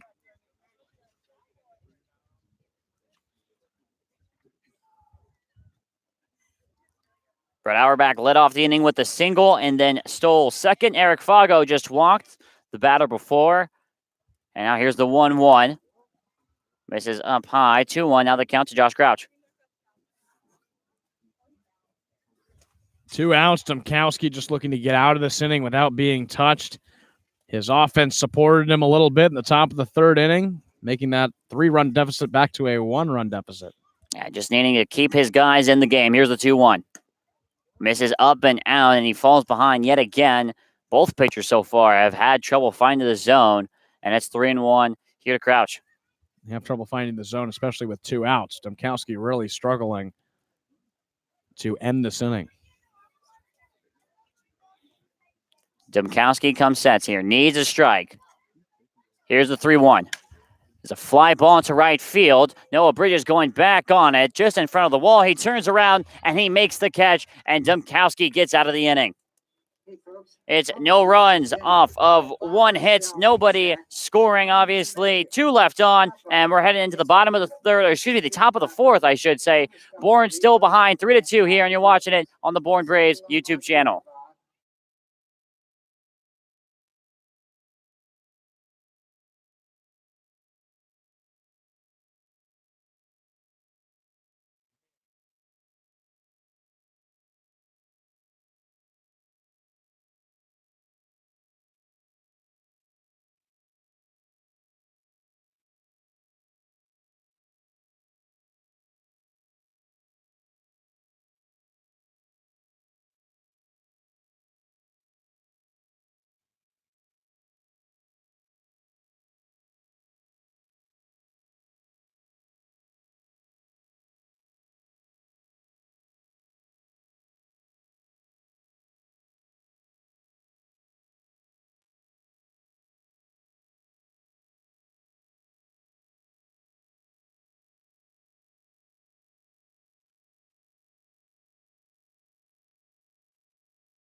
A 9-1 spots due up here for the Braves in the top of the fourth inning. They're trailing the Whitecaps by a single run. 3-2 our score. It's going to be Kyle Hess to lead things off for the Bourne Braves. And first pitch coming at 5 o'clock. And it just goes to show what a difference a day can make in this baseball league, or any baseball league, really. Last night's game took about 2 hours from beginning to end, and we're already about halfway through that time in this one, Sam. That's what happens in those pitcher-dominated games where Harrison Rakowski, 6 innings pitched, striking out 6, only allowing 3 hits, no runs to the Mariners that just move. He moves right through that lineup. It's extremely quick. This is more of a hitter game. Already 7 hits between the two teams through 3 complete innings. Now Hess tries to lead it up in the top of the fourth. It's one of those days. It is one of those days. Great plate discipline from both teams, and Kyle Hess takes a strike right at the knees, and he falls behind 0-1. Hess flew out to center his first time to end the second inning. Now going up against the left-hander, Alford. Here's the 0-1. It's off speed, a breaking ball, and it was a beauty as well. 0-2 now to Kyle Hess. Hess last saw action in the second game of the Orleans doubleheader, went 1 for 2, scored a run as well, the winning run. The 0-2 misses down low. 1-2 now the count. Came into the game batting 2 for 12. The 1-2 just misses. That's a great pitch there from Alford. Count evens up, though, at 2-2. When you draw as many walks that Bourne has, I mean, that's really what is contributing a lot to the length of the game.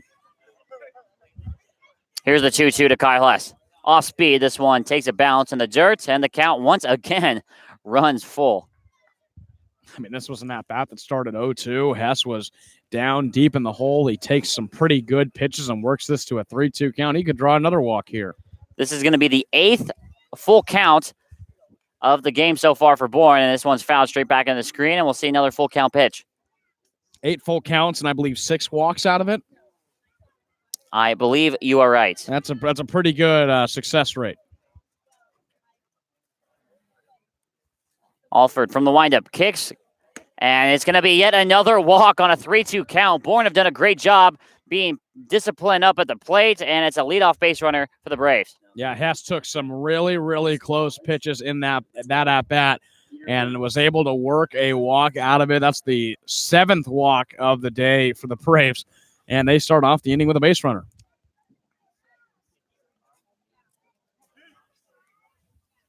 Pete Burns now out of Boston College steps in.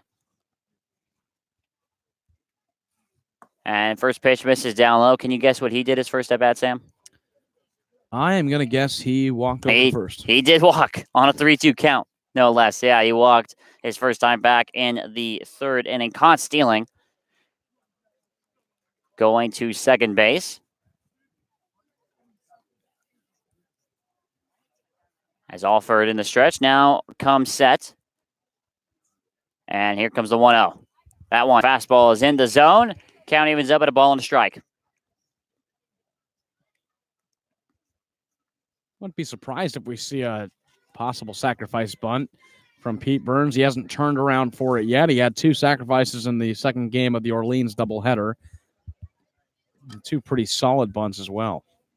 Yeah, main contributor in that Sunday game against Orleans. 1-1 is in the zone, and now he falls behind 1-2. You have to think that kills any bunt plans. Yeah, certainly. No bunt coming here 1-2, especially pretty early in the game.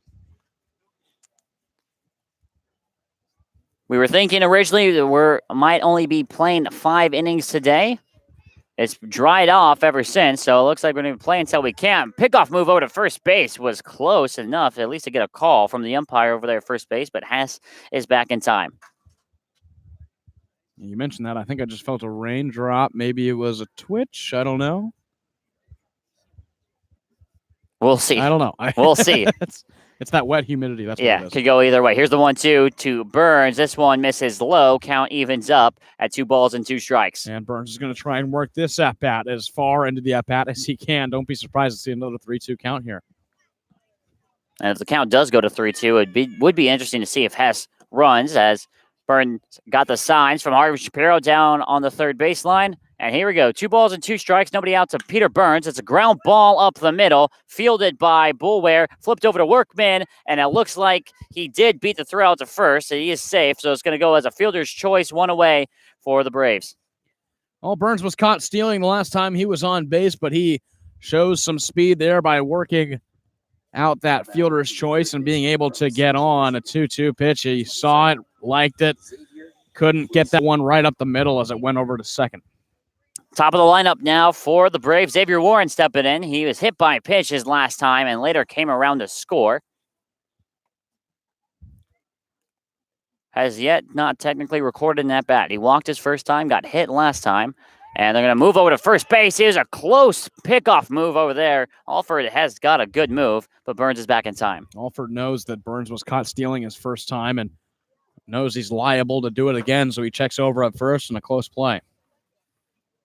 Warren looking for his first hit since the second game of the Orleans doubleheader. He gets his first pitch, and that's in the zone for strike 1. And that game went 1 for 4 with the single, and the other 3 times he was up, struck out all 3 times.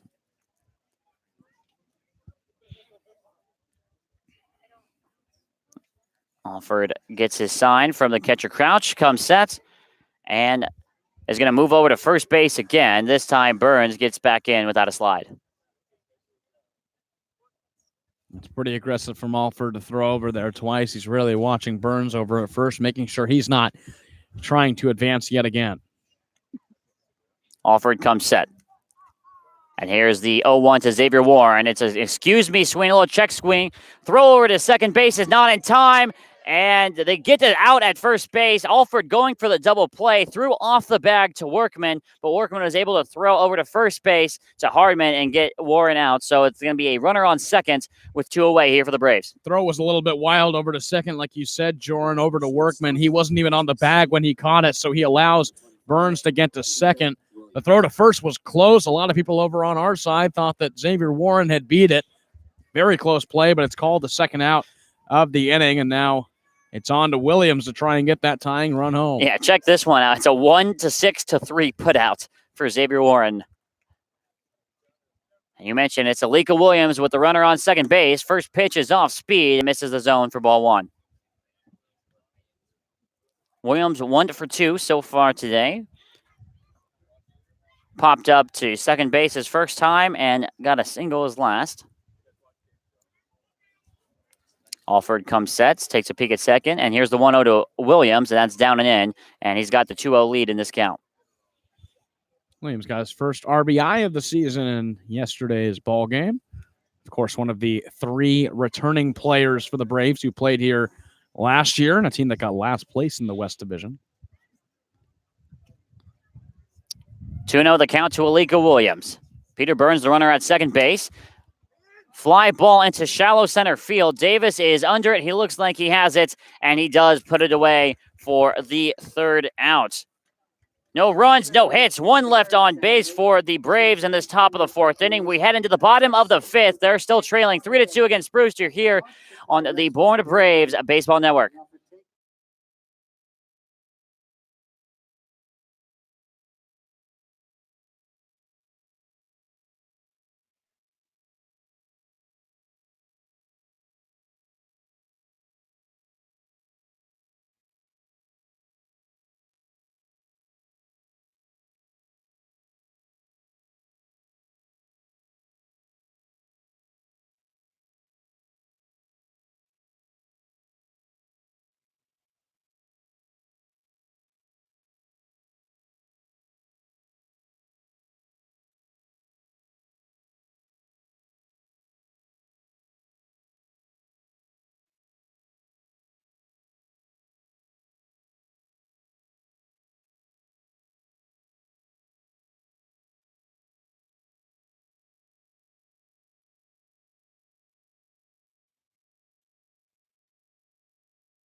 Seven, 8, 9 spots, 2 up for the Whitecaps in this bottom of the 4th, and Nick Dumkowski's day has come to an end. He's thrown 3 innings, given up 5 hits, 3 runs, all of them earned, walked 2, and struck out 1.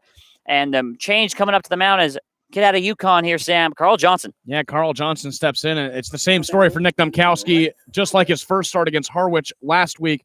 1 bad inning, 1 inning where he allows 2 runs to come across the plate.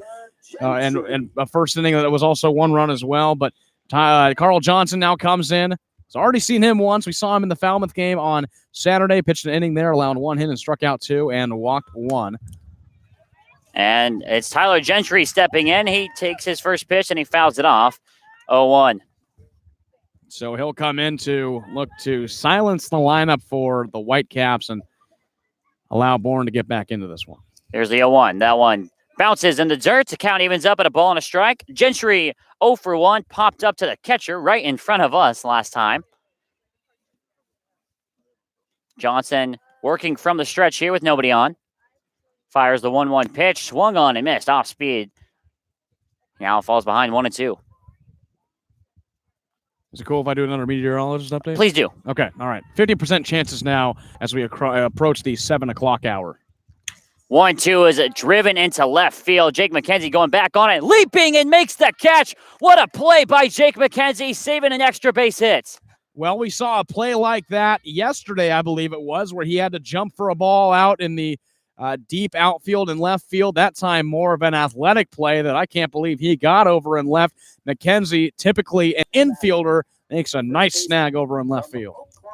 He is becoming quite cozy over there in left field. What a play out of Jake McKenzie to get the first down here in the bottom of the fourth. And now it steps Tyler Hartman. 1 for 1. He hit the 2-run home run back in the bottom of the second inning. His first pitch from Johnson misses down and away, and he leads 1-0. Carl Johnson getting a little bit lucky on that last at-bat, a play that could have possibly been a double and a save from McKenzie. 1-0 is lined out. Watch out, going right toward the dugout over there by all the photographers. Count evened up at a ball and a strike. But yeah, 70% chances at 7, or 50% chances at 7, so it's actually increased a little bit. So we feel a couple drops here right now. This could still possibly be a 5-inning game. Yeah, who knows? Who knows? 1 ball, 1 strike, and it's in there to Hardman. Now the count 1-2. And if you're the Braves, that means you got to get out of this inning. You know, the 5th is your last guaranteed at bat.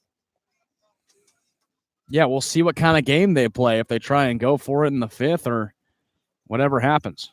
1-2 is swung and missed. The ball falls right in front of Burns. He throws on to first base, and he puts away the strikeouts for outs number 2 here in the bottom of the 4th. Burns had a little bit of trouble behind the plate trying to locate that ball, but he finds it right underneath him and puts him away on the drop third strike. Carl Johnson doing pretty well through 2 batters.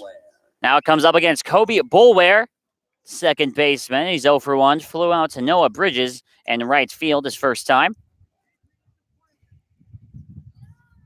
And Carl Johnson having an effective start so far. First pitch in to Boulware, misses inside. 1-0 now the count.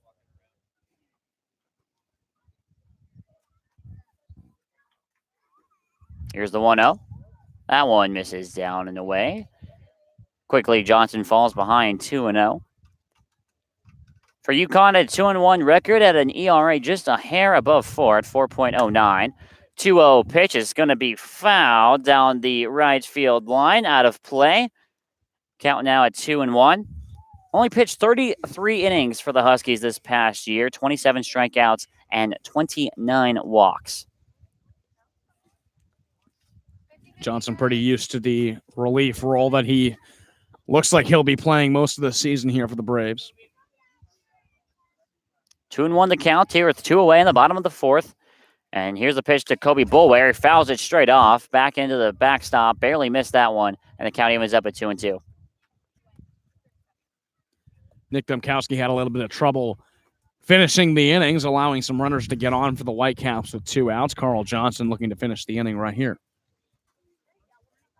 Breeze coming back a little bit near home plate. Johnson getting his sign from Peter Burns, the catcher. Now comes set. Here's the 2-2. And this one popped foul, and we'll do things once again at 2 balls and 2 strikes.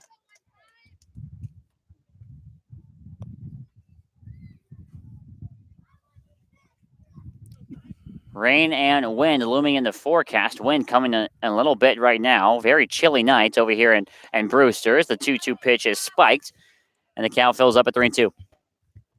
I swear, yesterday was perfect, right? I mean, Yeah. No wind, you had some sun, and it just seems like right when that sun goes down, everything just cools off by like 20, whatever you call it. I don't know.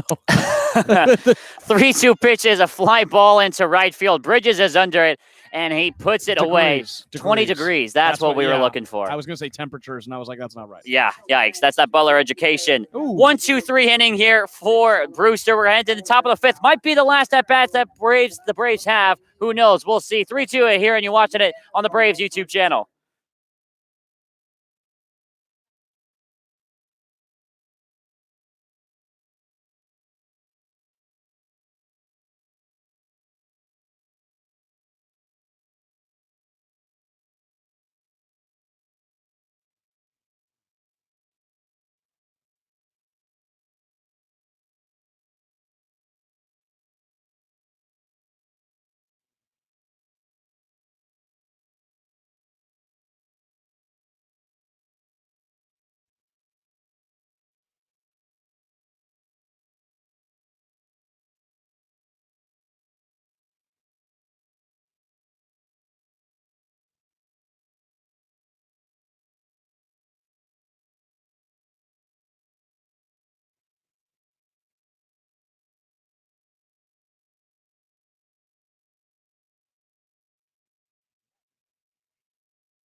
Alec Burleson leads things off here on the top of the 5th inning. It's 3-4-5 due up for the Bravos as they trail 3-2 against the Brewster Whitecaps, two red-hot teams going up against each other.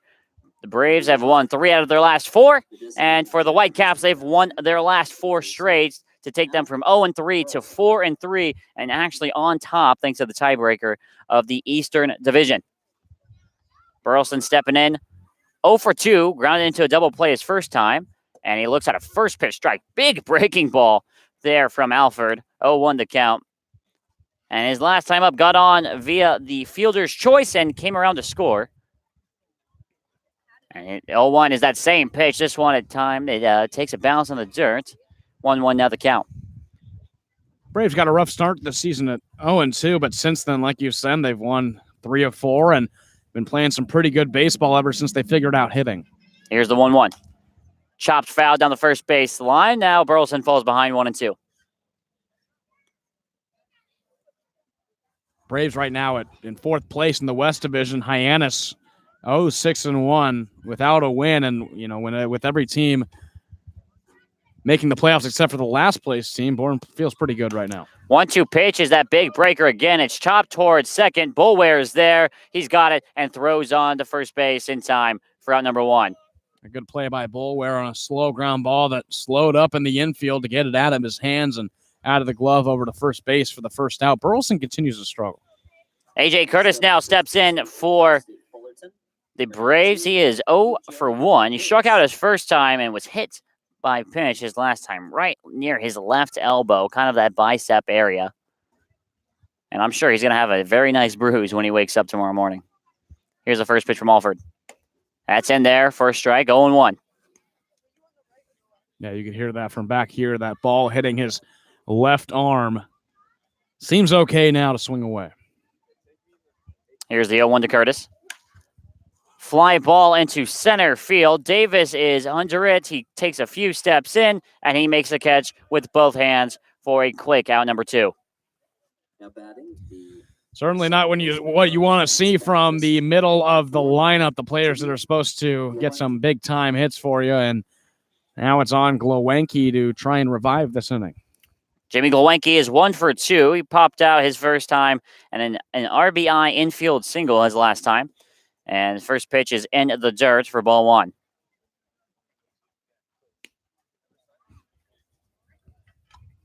It all starts here with a base runner for the Braves, just trying to get something going. Noah Bridges is on deck. And here's the 1-0 to Glowenke. Fouled back, straight back into the screen. Just missed that one. Count evens up at a ball and a strike. It's a rematch of the 2017 Cape Cod Baseball League Championship. Yeah, that series went to 3 games. And it was one right here at Stony Brook Field. Here's the 1-1. Lined into shortstop, and it's a diving catch made by Gage Workman. Play of the day from the Sun Devils shortstop, robbing a hit from Jimmy Glowenke. Yeah, Workman totally outstretched his body at the shortstop position. I don't know how he took that ball away. That's the best catch we've seen all season. Wow, what a play. And it's been one of those days right now for the Braves. It's a 1-2-3 inning. We'll head into the bottom of the 5th, still with Brewster leading 3-2 over the Braves. And you're watching here on the Bourne Braves Baseball Network.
top of the order here for the Brewster Whitecaps in the home half of the 5th inning. It's Colin Davis, Brett Auerbach, and Gage Workman, who just made that catch over at shortstop. Due up here in the bottom of the 5th.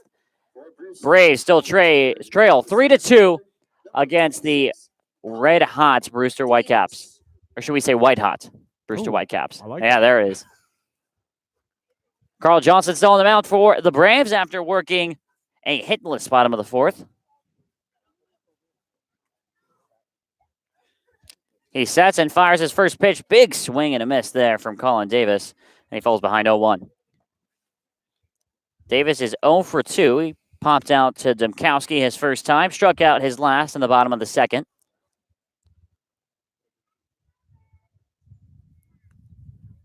Here's the 0-1. Breaking ball finds the zone. 0-2 now the count. That was a great pitch there from Johnson. Yeah, Johnson worked him off speed on that 0-1 pitch, and right down the middle, he's finding his rhythm here coming in relief. And let's see where they go here. 0-2. Almost a little bit of a foggy haze kind of above the trees out in the outfield as this one misses down low. 1-2. I was going to say, this is the first time we've gotten a good look at that signature Cape Cod fog that everyone seems to be talking about.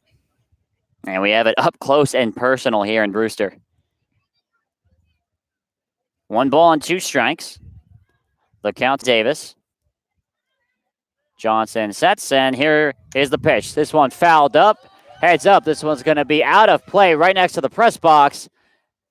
And we'll do things again at 1-2. I'll tell you what, they've been flirting with us with these foul balls here today, Sam. Yeah, I mean, I don't know if we'll see a closer one than that one that Pete Burns caught right in front of us. That was right above our heads for a little bit, but yeah, certainly very, very close to our little broadcast table. Braves will be back home tomorrow night going against the Falmouth Commodores at Doran Park. First pitch set for 6 p.m., assuming the field is dry enough to play. Here's the 1-2, and it's fouled off. This one will be in playable territory, I believe. Warren going toward the bench and makes the catch right in front of the bench. What a play by Xavier Warren there. And we've seen the balls. They are moving in the air quite a bit, Sam. And we've seen some great defensive plays from both teams. We saw Workman make a great diving play over at shortstop in the last inning. Jake McKenzie makes a jumping catch over in left field. And Xavier Warren going in foul territory, moving around and having to jump to make that play right by the Brewster dugout. Just some great glove work so far. Yeah, definitely both teams flashing the letters so far. Here's Brett Auerbach now for the Whitecaps. First pitch from Johnson is off speed. The breaking ball just misses, maybe a little inside. He falls behind 1-0. Auerbach is 1 for 2. Popped up to Alika Williams his first time and then got a single his last as that breaking ball is in the zone. 1-1 to count. And I think the line score a little bit misleading in this one, Sam. Bourne only with 2 runs on 2 hits so far is the 1-1. It looks like it got him on the arm, and that's what they're going to call it. It's a hit by pitch. Auerbach gets on for the second time here today. That ball just a little too inside from Carl Johnson. You could hear it nip his arm a little bit, and he's on. And now Workman, who just made a great defensive play, now comes up with the bat with a runner on and only 1 out. Yeah, the switch hitter from Arizona State, after making a great play on defense, has a chance to make an impact now on offense. Here's the first pitch. In there, right at the knees, strike 1. As I was saying, the line score looking a little deceiving because the Braves only 2 runs on 2 hits as opposed to Brewster's 3 runs on 5 hits. But really, Sam, the Braves have been on base almost every single inning, in bunches as well. Yeah, it's all thanks to the walks and the hit by pitches. 0-1 misses outside. Count evens up at a ball and a strike. And this will be a testament to the bullpen as well if they can hold Brewster at 3 runs. Demkowski starting the game, allowing 1 run in the first and 2 runs in the second. The bullpen, which has been stellar so far for the Braves, trying to hold them at 3. Here's the 1-1 to Workman. Breaking ball, and that's become his favorite pitch so far this inning, and it's worked to his credit. 1-2 now the count to Gage Workman.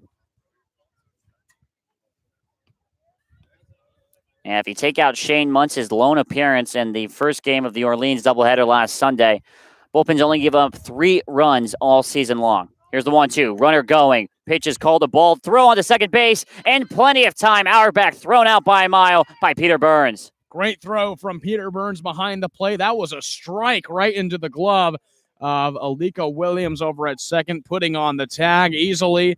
And second out of the inning coming right there. Big time throw from Pete Burns. 2 balls and 2 strikes to Gage Workman. Auerbach stole second in the third inning. This time gets thrown out, trying to take it in the 5th. Carl Johnson steps off. And we're going to reset himself here. Bases cleared here in the bottom of the 5th inning as the clouds here looking a tad bit ominous. Here's a 2-2. Swung on and missed. He got him down low, got Workman to chase it, and it is an unorthodox 1-2-3 inning for Carl Johnson and the Braves. We head into the top of the 6th. Still, Braves down by 1. You're watching it here on the Bourne Braves YouTube channel.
Bridges McKenzie Hess due up for the Braves in the top of the 6th inning, and they've been trailing by 1 run the past 3 innings. Maybe this will be the time that they finally get one across, and raindrops slowly but surely filling in here at Stony Brook Field, and the fog out in the outfield, Sam, is something you can only really see up in here in person. Yeah, absolutely. I tried to get a little picture of it with my phone. Didn't do it justice at all. It's really something to see. The fog just covering the tree line over in left field. And the humidity, like you're trying to explain to me, is really kind of causing all that, and especially with some rain coming down as well. Yeah. So we'll see what happens here. It is an official game right now as well. That's important to know. What I was trying to signal to you is that we needed the umbrella. That's what I was trying to signal. I need you to reassume your duty here. Yeah. Hold that one there for me. Appreciate it. I've been off all game. Noah Bridges stepping in here in the top of the 6th. Rain coming down a little bit. He lobs down a bunt down the third place line. It's going to be close. Castrillon throws. It's not in time. Noah Bridges beats out a bunt down the third base line. And, man, he is so good at that. Yeah, absolutely. And a great running over to first base. Shows the speed. And a great idea, too, especially with the infield, the way it's played today with the wetness and slowing down the ball. He puts down a beautiful bunt down the third base line. And Braves, again, start this inning out with a runner on base. Bridges, the runner at second. He's already stolen second once today. Makes him 1 for 1 with that bunt. He had walked both times before. Alford, the lefty, takes a look, and now McKenzie squared up to bunt, maybe to sacrifice him over to second base, because the Braves do need to get this run scored, especially as the rain comes down. If this game were to get called right now, it would go into the book as an official game. I think that's the way to go. Like I said, the infield extremely slow with all the wet grass. I think bunting could be the way to go, the way it just stops in the grass. Casson on the third baseman up on the infield grass. Here's the 0-1 to McKenzie. That one misses down and away. Count evens up at a ball and a strike.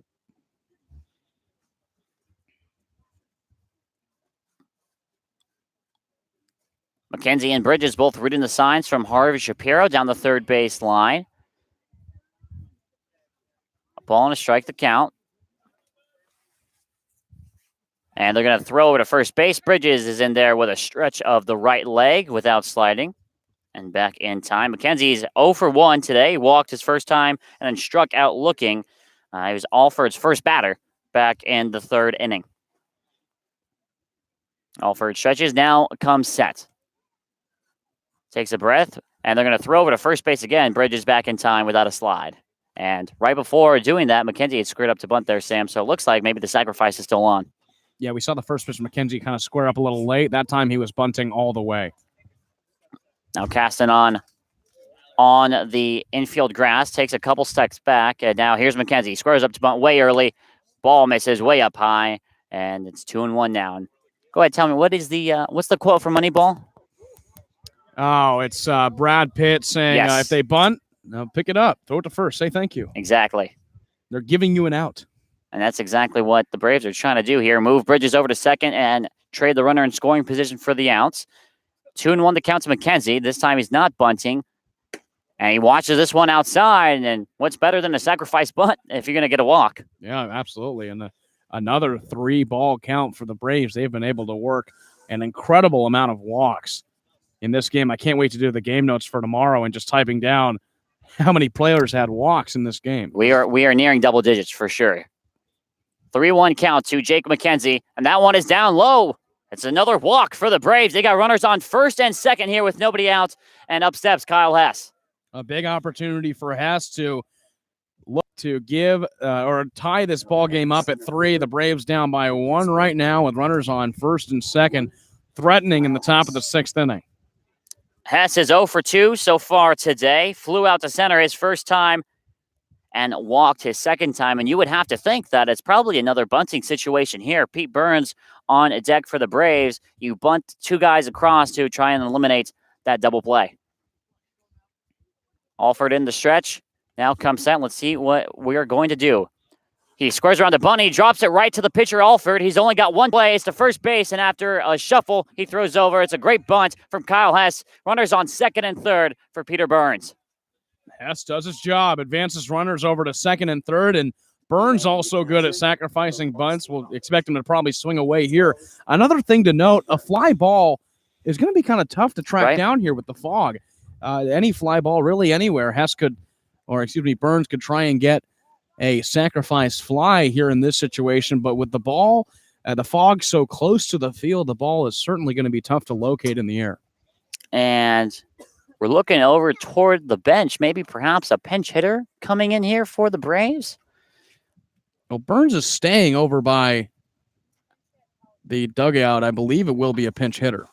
As I believe it's going to be Paul Gazzo. Paul Gazzo is going to be coming in. He actually was just called in from the bullpen. He had to run all the way from the bullpen located in right field, had to take off all of his equipment, and he's still doing that right now, and he's going to have to go hit. So that's going to be the end of Peter Burns' day, and it's going to be Paul Gazzo to try and tie this game up or get a base hit here to even take the lead for the Bourne Braves. Gazzo a little bit better with the bat. You hear the umpire telling Bourne to hurry it up a little bit. I definitely have not seen that one before. Gazzo having to sprint all the way with his shin guard still on, in fact, from the bullpen area out in right field. And you could feel it. The wind is picking up and the temperature is going down. Yeah, Gazzo, well, his bat's heating up. He has a 300 average coming in. Thanks. Yeah. Has a 300 average coming into this at bat. Played last night, went 1 for 4 with, unfortunately, 3 strikeouts for him, but 3 for 10 on the season with 2 doubles and RBI, looking to extend that number. Yeah, and this would be big right here for the Braves if they were able to get a base hit. Runners on second and third for Paul Gazzo. It's Bridges on third and McKenzie over at second base after the sacrifice bunt from Kyle Hess here in the top of the 6th inning. Alford comes set and fires the first pitch, and that's way up and outside, ball 1. Alford feeling pressure here with just 1 out. Runners at second and third. Obviously no easy double play opportunity with Paul Gazzo. A pretty solid hitter for the Braves at the plate. Top of the order is Xavier Warren. He's on deck. Alford comes set here. Big at bat in this game. Here's the 1-0 to Gazzo. That one finds a zone right at the knees. Gazzo doesn't look like he agreed with that one too much. Count evens up at a ball and a strike. How big would a strikeout be for Alford in this at bat? Looking for one more strike to put Gazzo in a 1-2 hole. could be huge for the Whitecaps. Yeah, Gazzo trying to do his job here, get the ball in the air deep enough to score Bridges, who's got a ton of speed over at third base. Here's the 1-1. Ground ball to third base. Caston's got it. They're going to come home with it. Bridges is going to be thrown out at home. He was going straight off the bat, and he was thrown out at home, and that's a killer for the Braves. We know Bridges is an aggressive player, and he was going to go on that ground ball over to short, and it was a pretty easy decision to throw it right home. And they did. He was out by a little ways, didn't really have a chance of being safe, and there's the second out of the inning. That is a momentum killer for the Braves. Runners on first and second. Gazzo gets to first on the fielder's choice, and now it's Xavier Warren coming up for the Braves here with 2 away. Trying to salvage something here in this top of the 6th inning. Alford comes set. Here's the first pitch to Warren, and it's in the zone for strike 1.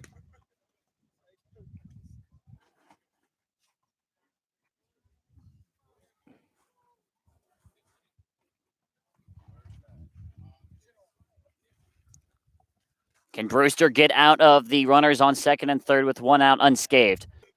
Now runners on first and second here with 2 outs. Alford takes a peek at second, comes home. Fly ball into right field. That's up in the fog. Gentry is over there. He looks to be under, and it's almost a miscommunication. Davis, the center fielder, called him off at the last second. He is able to make the catch for out number 3, and the Braves can get out of the top of the 6th without registering a run. It is no runs for the Braves on 1 hit. 2 left on, and it's the bottom of the 6th now here at Stony Brook Field. Bourne still trailing 3-2 here, and you're watching it on the Bourne Braves Baseball Network.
All good, sir. 4, 5, 6 spots up, due up for the Brewster Whitecap. Carl Johnson still on the mound for the Braves after pitching a scoreless 4th and 5th inning. Leading off for Brewster Johnson doing pretty well out of the pen, really securing from UC the Whitecaps, not allowing them to get any more runs across the plate. He'll be facing the big part of this lineup, the big power part, so a test for Johnson here in the bottom of the 6th inning, but doing pretty well through his 2 innings of work. Castanon steps in for his first at bat. It's in there for a strike. 1 for 2 so far. Had the RBI double back in the 1st inning and then flew out to center his last time back in the 3rd. Johnson comes set, and here's the 0-1. It's an off-speed breaking ball. I missed the zone outside. So just to be clear, Peter Burns no longer in the game. It's Paul Gazzo catching now after coming into pinch hit back in the top half of the inning. 1-1 as Johnson shakes off a sign. Now gets the one he wants.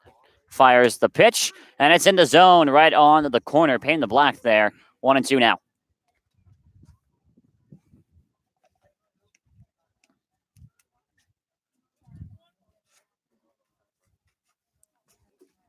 One ball and 2 strikes to count to Marcos Castanon.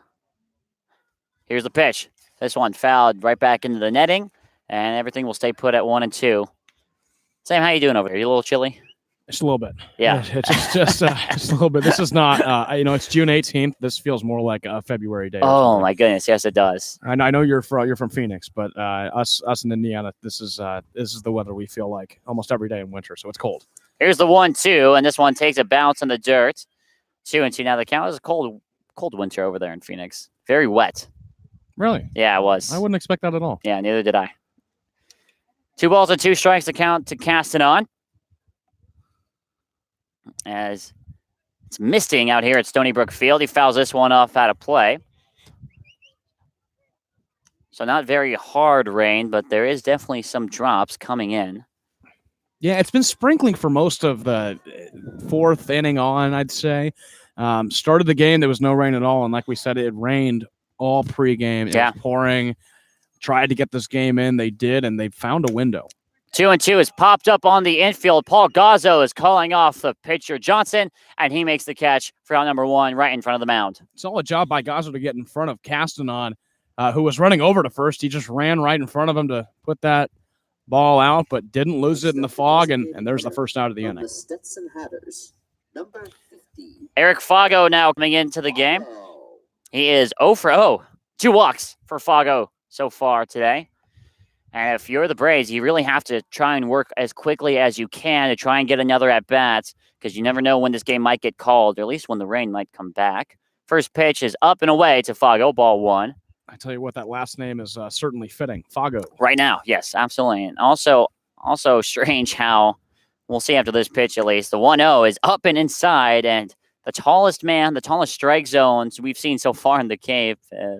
Bourne has had trouble finding the zone to this guy all day. Domkowski faced him twice, and you're right, couldn't find the zone on him at all. Here's a 2-0 from Johnson, and there is a strike to Eric Fago, the DH. 6'5", 245 out of Stenson.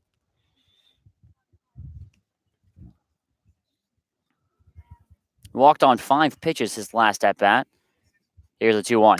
This one popped up, and this one's going to be way out of play toward the playground over here at Stony Brook Field, and the count evens up at 2 balls and 2 strikes. The crowd really gets into it when there's a foul ball right over here. All the kids go for it. It's really exciting. Yeah, it's a big draw over here. Yeah. 2-2 to Eric Fago. This one grounded. Watch out over toward the Whitecaps dugout. Hits the netting there in front of the dugout, and we'll stay here at 2-2.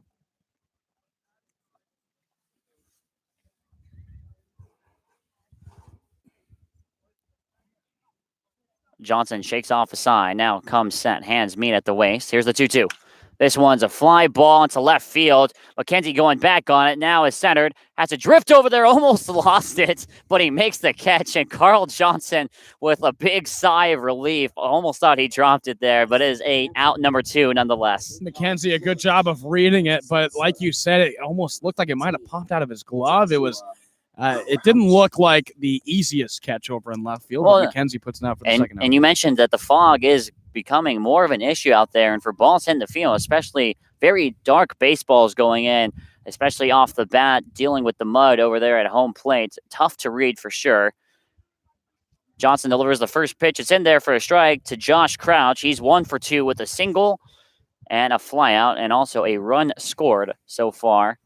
Also, yeah, go ahead. Important to mention no lights here at Brewster as well. Yeah, that's a good point. Absolutely not. 0-1, big swing and a miss off speed, and Carl Johnson quickly gets the lead in the bat. 0-2. Yeah, one of the few fields without any lights, not really helping in this situation. Brewster's game's typically starting at 5, so they can get it in with enough daylight to finish the game. Yeah, usually sunsets around here around 8:30. Here's the 0-2. Fly ball into center field. This was Kyle Hess. He's tracking over into left center, has to read it through the fog, and he makes the catch with ease for out number 3. So it's a quick 1-2-3 inning here in the bottom of the 6th. We're going to head into the top of the 7th. Bourne still trailing by 1 run, 3-2 here on the Bourne Braves YouTube network.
Alika Williams leads us off here in the top of the 7th inning, going up against Alford once again. And we'll talk about an outing here for Alford here today.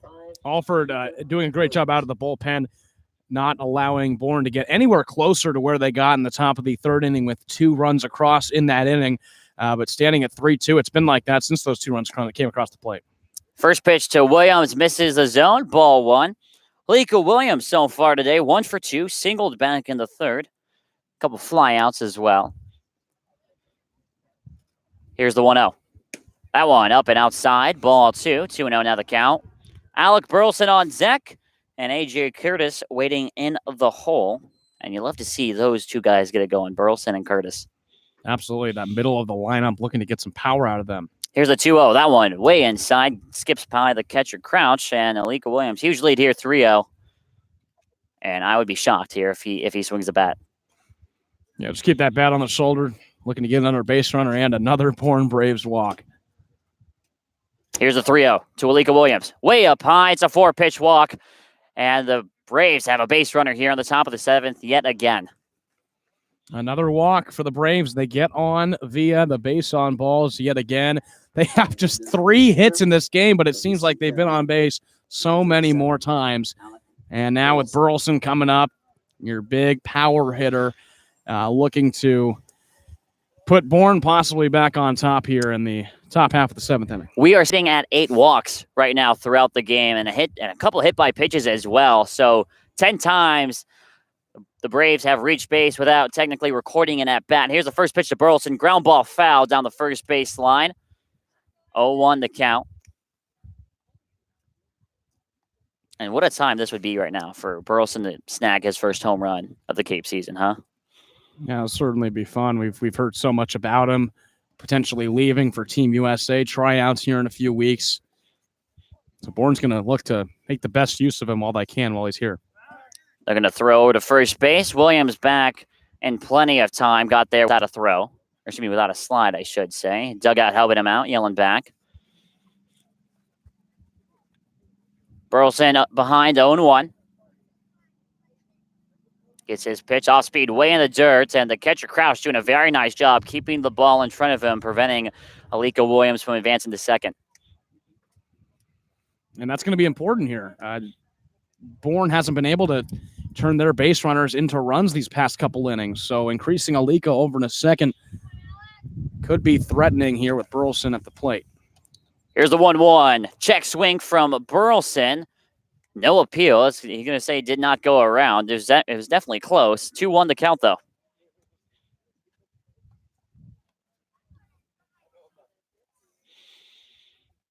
Oh, Sam, I am telling you, it is cold down here. Oh, my goodness. Oh, I believe it. 2-1 the count to Burleson. He fouls it off straight behind us. Is this how sideline reporters feel? Maybe. usually we're in a booth. Might have to talk to Tyler. I don't know. Oh, goodness. 2 balls, 2 strikes. The count to Alec Burleson. Alika Williams, the runner on first, got on there by way of a 4-pitch walk. A.J. Curtis is on deck for the Bravos. Alford comes set. Hands at the belly. Kicks and fires the 2-2. And Burleson fouls another one off, and we'll do things again at 2-2. Burleson doesn't look cold up there. He looks completely relaxed. Totally just like a normal at-bat for him. He's just trying to get another run home for the Braves. In the zone. Absolutely in the zone. Alford looking in. Burleson digging in. Here is the 2-2. Got him on the breaking ball. Burleson goes down swinging for out number 1. It was way out in front of that ball that fell way low. Didn't have a chance at it. Burleson goes down for the first out. A.J. Curtis now for the Braves. 0 for 2 with a strikeout, a flyout, and it looks like we're going to have a pitching change here for the Brewster Whitecaps. Well, I've been looking over in the bullpen for Brewster, seeing a submarine. This will be another one of those submarine pitchers. As we have another pitching change for the Whitecaps coming up with Curtis. 1 out.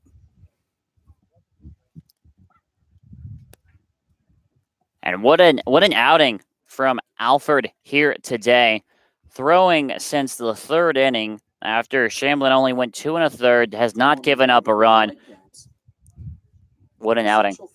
Oh, this will be William McKay coming out of Central Florida. He's seen action in 2 games for Brewster so far in the season. Has a 1-0 record. His ERA is set at 0.00. He's pitched 3 complete innings, allowing 1 run, not earned, 2 strikeouts, 1 walk, and also has a save as well. So he comes in for his 3rd game of the summer. Now, someone once told me you cannot do better than a 0.00 ERA, Sam. Well, I would have to believe that. Yeah.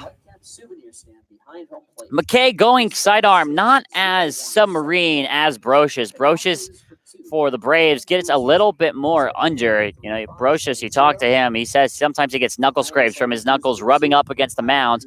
And it doesn't look like McKay gets that far down, but absolutely a low release point for sure. And talk about such a great game that Harrison Rakowski had last night. Was named a perfect game. One of the players of the night last night. But Tyler Brocious, I mean, good Lord, he came out of that bullpen and completely shut it down, not allowing anything for Harwich. He was just spectacular. He did shut it down, yes, absolutely. Only gave up that 1 run. That did not even get credited to him. Closed the door. He did. He definitely closed the door on the Mariners last night. And it looks like McKay here getting set up. Everybody returning back to their spots. It's going to be A.J. Curtis to lead things off. Like I said, he's 0 for 2 with a strikeout, a flyout, and was hit by pitch back in the 3rd inning. I mean, actually, we're going to have a pinch hit here. It's going to be Cody Morissette. So Cody Morissette's going to come in the lefty on lefty matchup. So Curtis Day comes to an end as the designated hitter.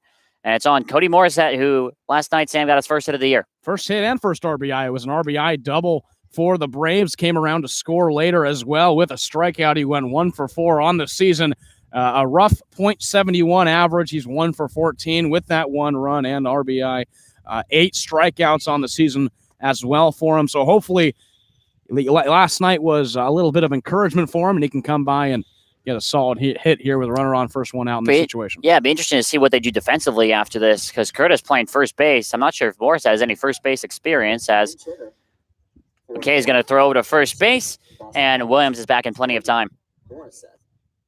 So defensively, there's going to be some changes for the Braves coming up as well. Well, the matchup is better here for Morissette, the left-handed batter against the right-handed pitcher. Curtis was a right-handed batter that they took out. Morissette fouls the first pitch straight back into the screen. 0-1 the count.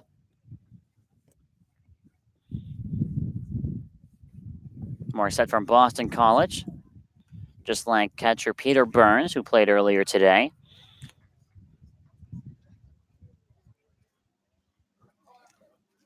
William McKay comes set and now fires the 0-1. Swung on and missed by Morissette, and he falls behind 0-2. And we know he has had a problem striking out so far early in the season. That was a big hack at the off-speed pitch. He was certainly thinking fence on that swing, and you're right. He's got 8 strikeouts so far through 14 at-bats. Has to be disciplined, 0-2. Here's the 0-2 from McKay. This one way outside, ball 1. McKay's also looking for a ground ball into the middle infield to try and complete a double play as well with 1 out. And the story with Cody Morissette is famously, up until the first game of the season, up until about 3 days before opening day, was the only infielder that the Braves had as the 1-2 misses down and away. They had Morissette taking ground balls at second, short, and third, just in case, some of the guys coming in line. And we're still seeing that. Burleson only just joined the team on Saturday. Was his first game. Well, now Morissette, the first baseman, the one position he didn't play. Yeah. Funny how stuff like that works out. Here's the 2-2. There goes Williams. It's a hit and run. This one fouled off, and everybody will reset here on 2-2. Smart play. Williams has speed. You have to have speed to be a shortstop and cover a lot of ground, and they send him on a hit and run play with the Braves just down 1 run in the later innings. I like that. It was a creative play. Hopefully they can get it to work next time. Yeah, let's see if they run it one more time here. 2 balls and 2 strikes with only 1 out. Have to be guarded against the strike them out, throw them out here. McKay comes set, hands below the waist. Now here comes a 2-2. Williams stays put, and this one fouled off, and Morissette's putting together a nice at-bat here. Solid battle for Morissette, who we mentioned has a strikeout problem through the first few games of the season. But a good fight. Yeah, you mentioned 1 for 4 yesterday against the Mariners. Struck out, but actually ended up on first base because the ball skipped by the catcher, Jackson Greer. Here's the 2-2. That one misses outside, and it's a full count. And now this becomes interesting here, Sam. Does Alika Williams move over at first base? I think they'll try it again and be aggressive here, 1 out. With the amount of walks that have happened in this game as well, I'm liking Bourne's chances of getting Morissette over to first as well. Williams, not a huge lead over there at first base. And here's a 3-2. Williams stays put, and it's outside. Cody Morissette comes in a pinch hit, and he draws a walk. A great at-bat for Cody Morissette to draw that walk, the first walk for him on the season. So he's headed over to first. Runners on first and second with Glowenke, only 1 out. Jimmy Glowenke from Dallas Baptist coming up. Wind picking up as well here in the top of the 7th. Might be the last chance for the Braves to muster something here offensively. They certainly have a good opportunity with Williams in scoring position, that's for sure. Glowenke, up until the Falmouth game last Saturday, was the only RBI on the team. First pitch in the zone, right at the knee, strike 1. Glowenke turned back to the umpire, and I believe he asked if that was outside or low. It was certainly a close pitch. William McKay here having to work out of a jam. Here's the 0-1 to Glowenke. Line drive into left center field. It has a chance, and it's going to fall. Here comes Alika Williams from second base, and advancing to third base is going to be Cody Morissette. This game is all tied up. 3-3 here in the top of the 7th. Jimmy Glowenke got it done. Glowenke to left center field. He gets the RBI single out of it and the first runs for the Braves since the top of the 3rd inning. Glowenke comes up huge yet again and ties this ball game in the later innings. Noah Bridges now has a chance to give the Braves the lead here. 1st and 3rd, 1 away. And Joshua Crouch is going to sign off the 1st and 3rd plate to the rest of the infield. And here we go. Great speed by Cody Morissette as well to get over to third on just a single. Ball kind of hung up there as well out in the outfield. Morissette with a great break on it, and now only 90 feet away from giving the Braves the lead. Here's McKay's first pitch to Noah Bridges. Nubbed foul right on the end of the bat. And I'll tell you what, if we were playing Sunday, Sam, that bat probably would have broken. Yeah, probably. There was something in the air that we haven't seen a broken bat since. Morissette, the runner at third. Glowenke over at first. And what a move there by Harvey Shapiro to put Morissette on. Puts together a great at-bat, draws the walk, now finds himself sitting at third base. Here's the 0-1 to Noah Bridges. He squares up to bunt. It's in the zone for strike 2, and you can tell he did not like that call. Well, I like the bunt call for Noah Bridges. If you're not going to get Morissette home, which would be tough on a squeeze play, you're at least going to get Glowenke over to second base. Create runners at second and third for McKenzie, who's due up next. No balls and 2 strikes. The count to Noah Bridges. Here's the pitch from William McKay. That one just misses the zone. Man, that looked like a good pitch from here. Great eye there from Bridges. 1-2, now the count. That was a good take. He leaned into it, didn't swing at it, and watched it in for a ball. Bridges is 1 for 1 today. He's walked twice and had a single earlier on the game. Here's the 1-2. Swung on and missed. McKay gets Bridges to strike out. Bridges not happy with himself that he went down swinging either. He expresses his frustration on that pitch. It was off speed. He was way out in front of it. It goes down swinging, and now it's up to McKenzie to get that runner 90 feet away home and put the Braves on top in the 7th. Jake McKenzie is 0 for 1 today with a strikeout back in the 3rd inning. He's walked twice. Has an opportunity to give Bourne the lead here in the top of the 7th inning. They've already scored 1 thanks to Jimmy Glowenke's RBI single. McKay comes set, hands below the waist. He throws over to first base to check on Glowenke, and he's back in plenty of time.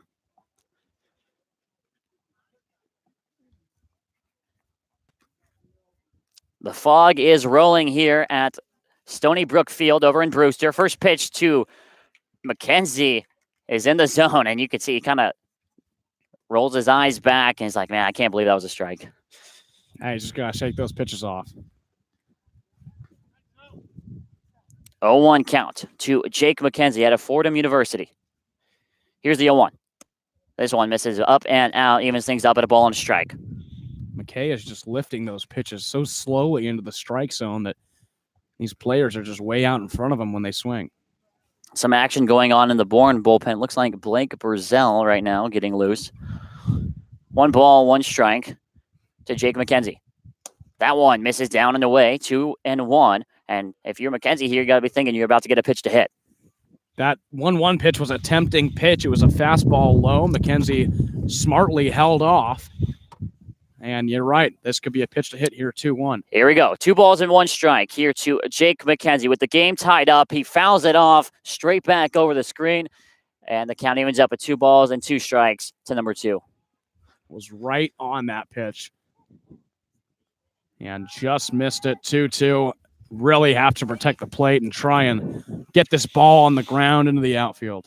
Score tied up at 3-3. Runners on the corners here in the top of the 7th. Here's the 2-2 pitch to Jake McKenzie, and he got him swinging on the off speed. Had him way out in front, and McKay gets himself out of the jam, but not before the Braves strike for the run. They tie the game up here, and it's stretch time here in the bottom of the 7th inning. You're watching it here on the Bourne Braves Baseball Network.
Welcome back to the bottom of the 7th here, and some developments going on regarding the weather. The umpires in the middle of the inning came together to talk, I assume, about the fog. They just met with Harvey Shapiro, and they're meeting with the Brewster coaching staff as we speak to talk about what is available here. And one thing that you would hate to see in this situation is a tie. Well, yeah, and what I'm thinking might happen is they might let Brewster bat one more time here in the bottom of the 7th and possibly call it because of visibility. I mean, it's really getting bad. What started off as maybe a little thin layer over in the outfield has now covered the entire field. And, you know, in a game that we thought was possibly going to be called for rain could now be possibly called for fog. So we'll see whatever happens in the bottom of the 7th. But Harvey Shapiro is going to try and tell the new pitcher, Blake Brewster, to make sure they can hold Brewster to no runs. A tie is still a point. So we'll see what happens here. So check this out, by the way. We thought that Cody Morissette would be playing first. No, sir. Xavier Warren moves from 3rd to 1st. Morissette takes his spot over at 3rd base. So for the first time all season, Warren plays for space.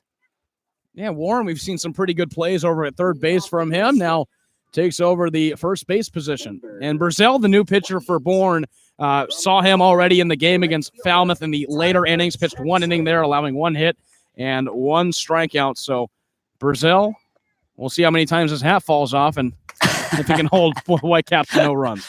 His hat did fall off quite a lot in that game against Falmouth. Oh, yeah. There's a first pitch ball to Tyler Gentry. Gentry's 0 for 2 with a couple flyouts. Brewster takes a breath and fires in the 1-0. Swung on and missed. And it's 1-1. And Brewster really can be categorized as a big, tall guy who throws gas. Yeah. He is 6'6", 225 that has an incredible fastball that we saw in the game against Falmouth. Here's the 1-1. Ground ball to 3rd base. Morissette getting some work early, and he can't hang on. It skips by him, and I believe it's going to go as an error on Cody Morissette, and it's a leadoff base runner for the Whitecaps. Yeah, just a bad hop on that infield that we knew was going to be so unpredictable, and Morissette stepping in the first play he sees over at 3rd. just skips right up on him. He got a glove on it, but couldn't field it cleanly, and it skipped over into shallow left field. And it is marked down as an error, so E5 in the scorebook. And here comes Tyler Hardman, who is 1 for 2. Hit the 2-run home run back in the second inning, and struck out his last time in the 4th. He squares up to bunt, and he fouls this one off straight off Paul Gazzo.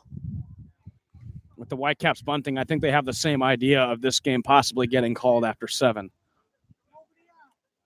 Certainly doesn't feel like it. This game's already been 2.5 hours. And the fog is rolling in. Runner on first base, 0-1 count to Hardman, who squares up to bunt once again. It's another foul ball straight back into Gazzo.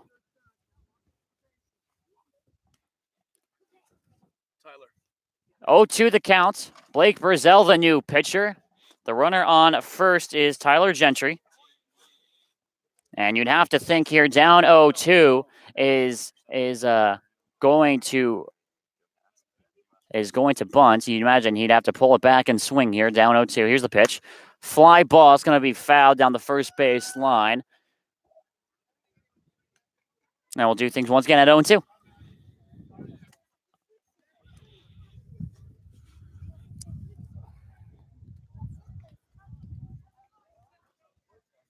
Burzell coming from Arizona State. Comes set. And here's the 0-2 pitch. This one fouled straight back in the screen. Hardman barely missed it. And here we go back at 0-2.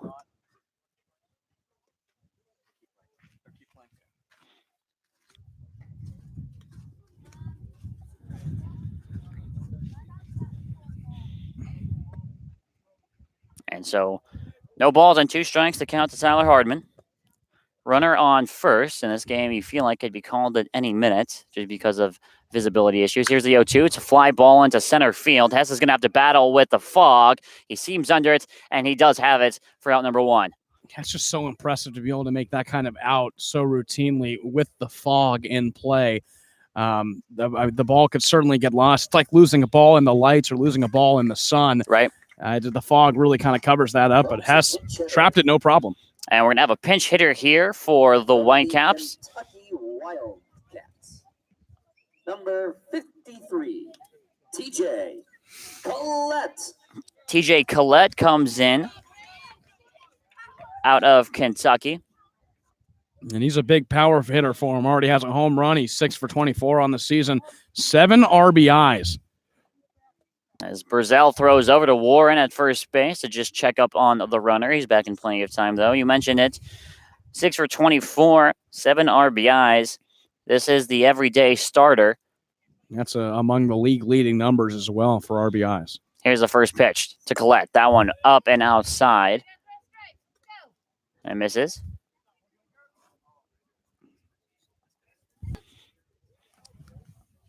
Collette, one of several Wildcats on this Brewster Whitecaps team. Here's the 1-0 from Blake Burzell. That one right at the knees. Evens the count up at a ball and a strike here with 1 away in the bottom of the 7th inning. This is a big batter to get out for Burzell, especially with a runner on first. Double play, certainly a possibility, but Burzell is just looking for any way to get Collette out. Here is the 1-1 from Blake Burzell. That one fouled off, and Burzell finds himself in the lead 1-2, and more impressively, Sam, hat's still on the head. Yeah, it hasn't fallen off once. I mean, that's incredible. They must have gotten him a new hat or something. But like you said, the Falmouth game, that thing was coming off, I think, every pitch. Has to buckle down here. A ground ball certainly would go nice. He's going to throw over to first base. Hand the runner over there. Gentry back in plenty of time. American flag out there blowing pretty briskly. Wind certainly becoming a factor. Here's the 1-2. Swung on and missed. Burzell got him with the fastball outside for out number 2. Brewster brings in their leading power hitter of TJ Collette in as a pinch hitter to try and get something going, try and get a spark going offensively. And Burzell shuts him down. That's so huge for the confidence on the mound for Blake Burzell. Big strikeout. Now it's back to the top of the order for Brewster. Colin Davis stepping in. He is 0 for 3. A couple pop-outs and a strikeout to his tally so far today. 3-3 the score. Here's the first pitch from Blake Brazel. Right in at the knee, strike one.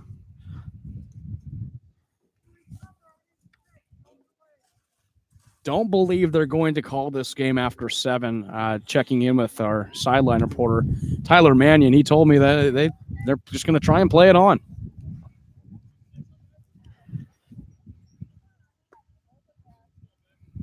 Here's the 0-1. Line drive into right center field, and this is going to find the gap. Gentry having some trouble, step around second. Bridges had just got it now. The relay comes in to Glowacki, and it's going to be a 2-out triple, and Brewster have the lead 4-3, and it's Colin Davis that does it for the Whitecaps. That's huge. Colin Davis to right field, deep right field after a big strikeout for Brazel. A 2-out RBI triple for Davis, and Brewster goes back on top. Now batting the left fielder from Alabama. That really hurts to see. If you're the Braves, you were just 1 out away from getting out of it. And now it sets Brett Auerbach for the Whitecaps.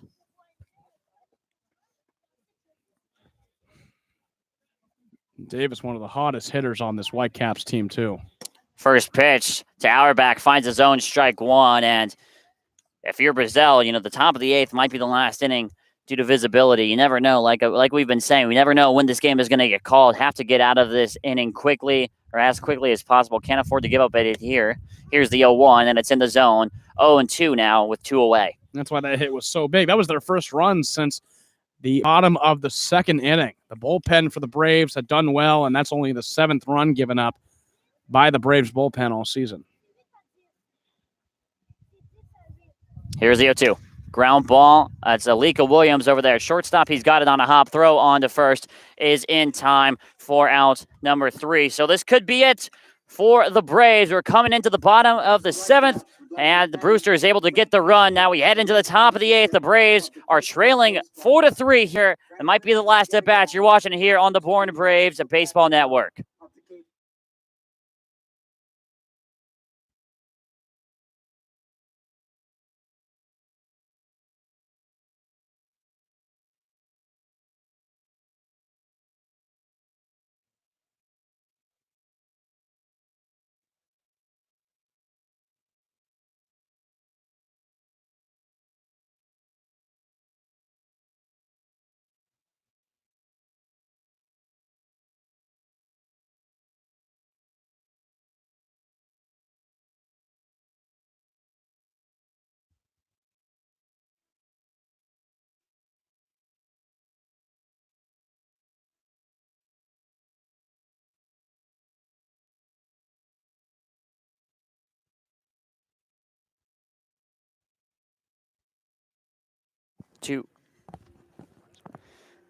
Top of the 8th here for the Braves. 4-3 the score, and the visibility is becoming an issue here.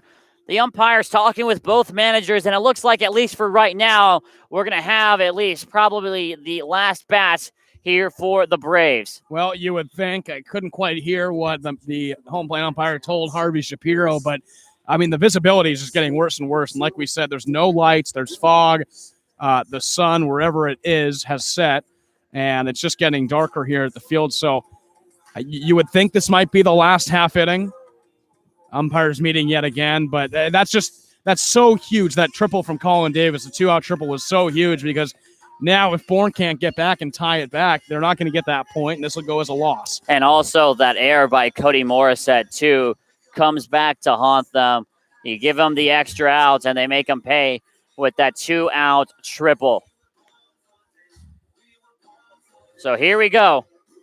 How fitting, the in-between song saying we're born for this, and maybe Bourne here has a chance here to at least tie the game. Kyle Hess is going to be leading off, followed by Paul Gazzo, and then back at the top of the order for Xavier Warren. The Braves needing at least one more run to avoid picking up a loss in this one. But however, I believe if this game were to be called in the half inning, I believe it would revert back to the 7th. So I believe we might have to finish the entire 8th inning because Well, we'll see. Kyle Hess gets a first pitch and he swings and misses because if Brewster doesn't have a chance to bat, I don't think you can really count this half inning.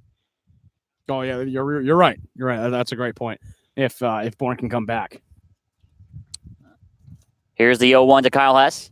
That one just misses the zone. He count evens up at 1-1. Well, Bourne can only control what they can control, and that starts with Kyle Hess needing to get on base and give the Braves an opportunity here to once again tie the game. Here's the 1-1.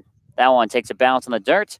2-1 now the count, and you have to think a fly ball that hangs up in the air for any amount of time is going to be tough for these guys out in the field for either team to track down. Absolutely. The fog's just getting worse, and any fly ball that we saw, players are able to put it out pretty routinely, so we'll see as it gets worse. 2-1 pitch to Hess is fouled off down across the third base dugouts. And now the count evens up at 2 balls and 2 strikes. And Hess was a part. He was the game-winning run that came across the plate on the RBI single from Alec Burleson in game number 2 of the doubleheader. So he knows what it's like in these tight game situations. 2-2 is in the dirt once again, and we fill it up at 3-2. McKay still out on the mound for the Whitecaps. Hess is 0 for 1. He flew out to center his first time, walked his second, and then sacrificed bunt in the 6th inning. 3-2. Here's the payoff pitch to Kyle Hess. Line drive right in the middle, left center field. That's going to gap it. Extra bases for Kyle Hess. Rounds first. He's got second for sure. Here comes the throw in from Auerbach. It's a leadoff double for Kyle Hess. Great contact from Kyle Hess to left center field. A great way to start out this inning. And Kyle Hess just showing what he can do with the bat on that at-bat, getting over to second for a leadoff double. Paul Gazzo now steps in.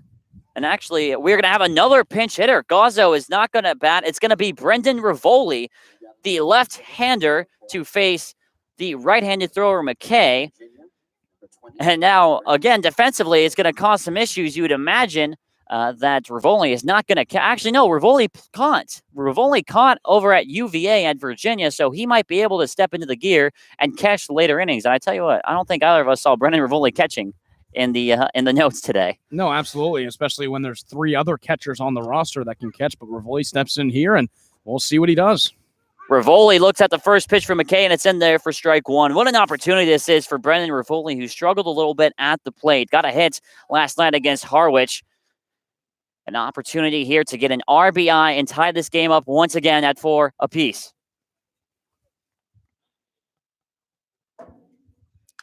Oh, 1 pitch is fouled over the press box, and Rivoli quickly falls behind 0-2.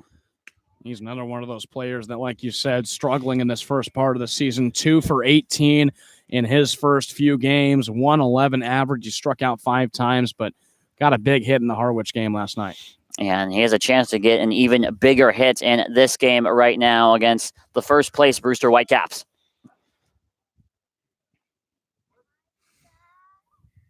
No balls and 2 strikes. The count to Brendan Rivoli. Kyle Hess, the runner at second base after his leadoff double. Here's the pitch, swung on and missed, and Brendan Rivoli goes down on 3 pitches. Not a very good at-bat put up from Rivoli. He goes down swinging on strikes for the 6th time this season. Now that'll bring up Xavier Warren back to the top of the lineup with 1 out. Xavier Warren now steps in.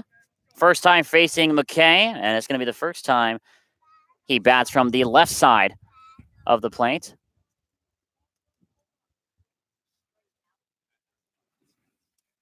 Warren so far on the day, he is 0 for 2. Ground out his first time and flew out his last. And he looks at a first pitch strike from McKay.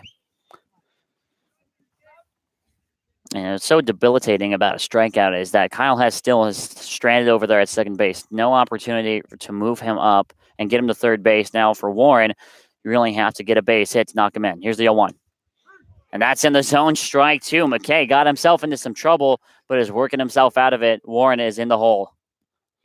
He's into a groove now. It's going to be tough for Bourne to get back on top of his pitches. No balls, 2 strikes. The count to Xavier Warren. Have to watch out here for a waste pitch. 1 away here in the top of the 8th. Braves trailing by 1. Here's the pitch. Oh, that just barely misses the zone. Little outside. The count now 1-2. Very close pitch. A good take from Xavier Warren, who's pretty disciplined at the plate, but man, that was close. That was close. You would think it's too close to take, but Warren, great plate discipline like the Brave had all day long. Okay, sets, hands below the waist, takes a look at Hess over at second base and fires the 1-2 pitch. Swung on and missed. It's off speed. Warren tried to adjust to it. He couldn't do it. And it's another strikeout for William McKay. And wasn't a very good swing from Warren. He was totally fooled on the off-speed pitch from McKay. And down goes Warren for the second out of the inning. Braves, a leadoff double from Hess, and now almost not being able to get him in here in this inning. Now it falls on Alika Williams here with 2 outs in the top of the 8th inning. Could be the Braves' last at bat. Here's the first pitch. Ground ball. It's going to get through Alika Williams with a base hit, and it's going to be a play at the plate. Here comes Kyle Hess. The throw is in time. Kyle Hess thrown out at the plate. He got the throw in time, and I believe that is going to be it. Alika Williams with the base hit, and it's a throw at the plate that ends the game for the Braves. Hess just trying to be aggressive, but a great throw over from left field was playing shallow, and a great throw over at home got Hess by a mile. It just wasn't. I believe there's a little bit of, could be some confusion. I'm not sure if Bourne knows that it's over, but that's it. It was a great play in left field. Hess trying to be aggressive, trying to go for the tie, but it wasn't happening on that play. Harvey Shapiro gave him the go-ahead, gave him the go signal through third base. And Auerbach was able to throw him out at home, crouch with the tag, and that's all she wrote. And Sam, what a heartbreaking loss for the Braves. Playing through these conditions, playing through rain in the first few innings, and now fog and cold as well. I tell you what, this was a loss, but I'm sure this kind of game is a game that brings your team together and say, hey, we played through these conditions. We were competitive. Now let's go out and get some more wins. But a tough loss that ends a winning streak for the Braves. Bourne battled throughout this entire game, being down as many as 3 runs at one point. Battled to tie the game at 3. Lost the tie back in the bottom of the 7th and had the opportunity just now to tie the game. But Hess gets thrown out at home. And for Brewster, it's their 5th win in a row. They get the 4-3 win over the Braves. And now Bourne falls to 3-4 on the season, Sam. 3-4, but still some encouraging things from this game. Pitching struggled a little bit early with Domkowski, but showed a good amount of fight, being down 3 runs at one point and coming back from that. So I saw a lot of things that I like from the Braves, but just couldn't pick up the victory here today. No, they could not. And like we said, a heartbreaking loss, almost a 3-hour game here tonight for 7.5 innings. The final lines here. Bourne, 3 runs on 5 hits, 1 error, which really did come back to bite them. For Brewster, 4 runs on 6 hits, 0 errors, and they pick up the win. What a game it was. By far the most entertaining, the most closely contested game of the entire season. Sam, we're back at it tomorrow night. Bourne going up against the Falmouth Commodores at Doran Park. First pitch scheduled for 6 p.m. We will see you then. For Sam Wiederhaft, I'm Jordan Palacio, and for all the rest of the Braves media team, we are signing off tonight. Once again, Brewster, 4-3 winners over the Braves. We'll see you tomorrow from Doran Park. Until then, good night, everybody.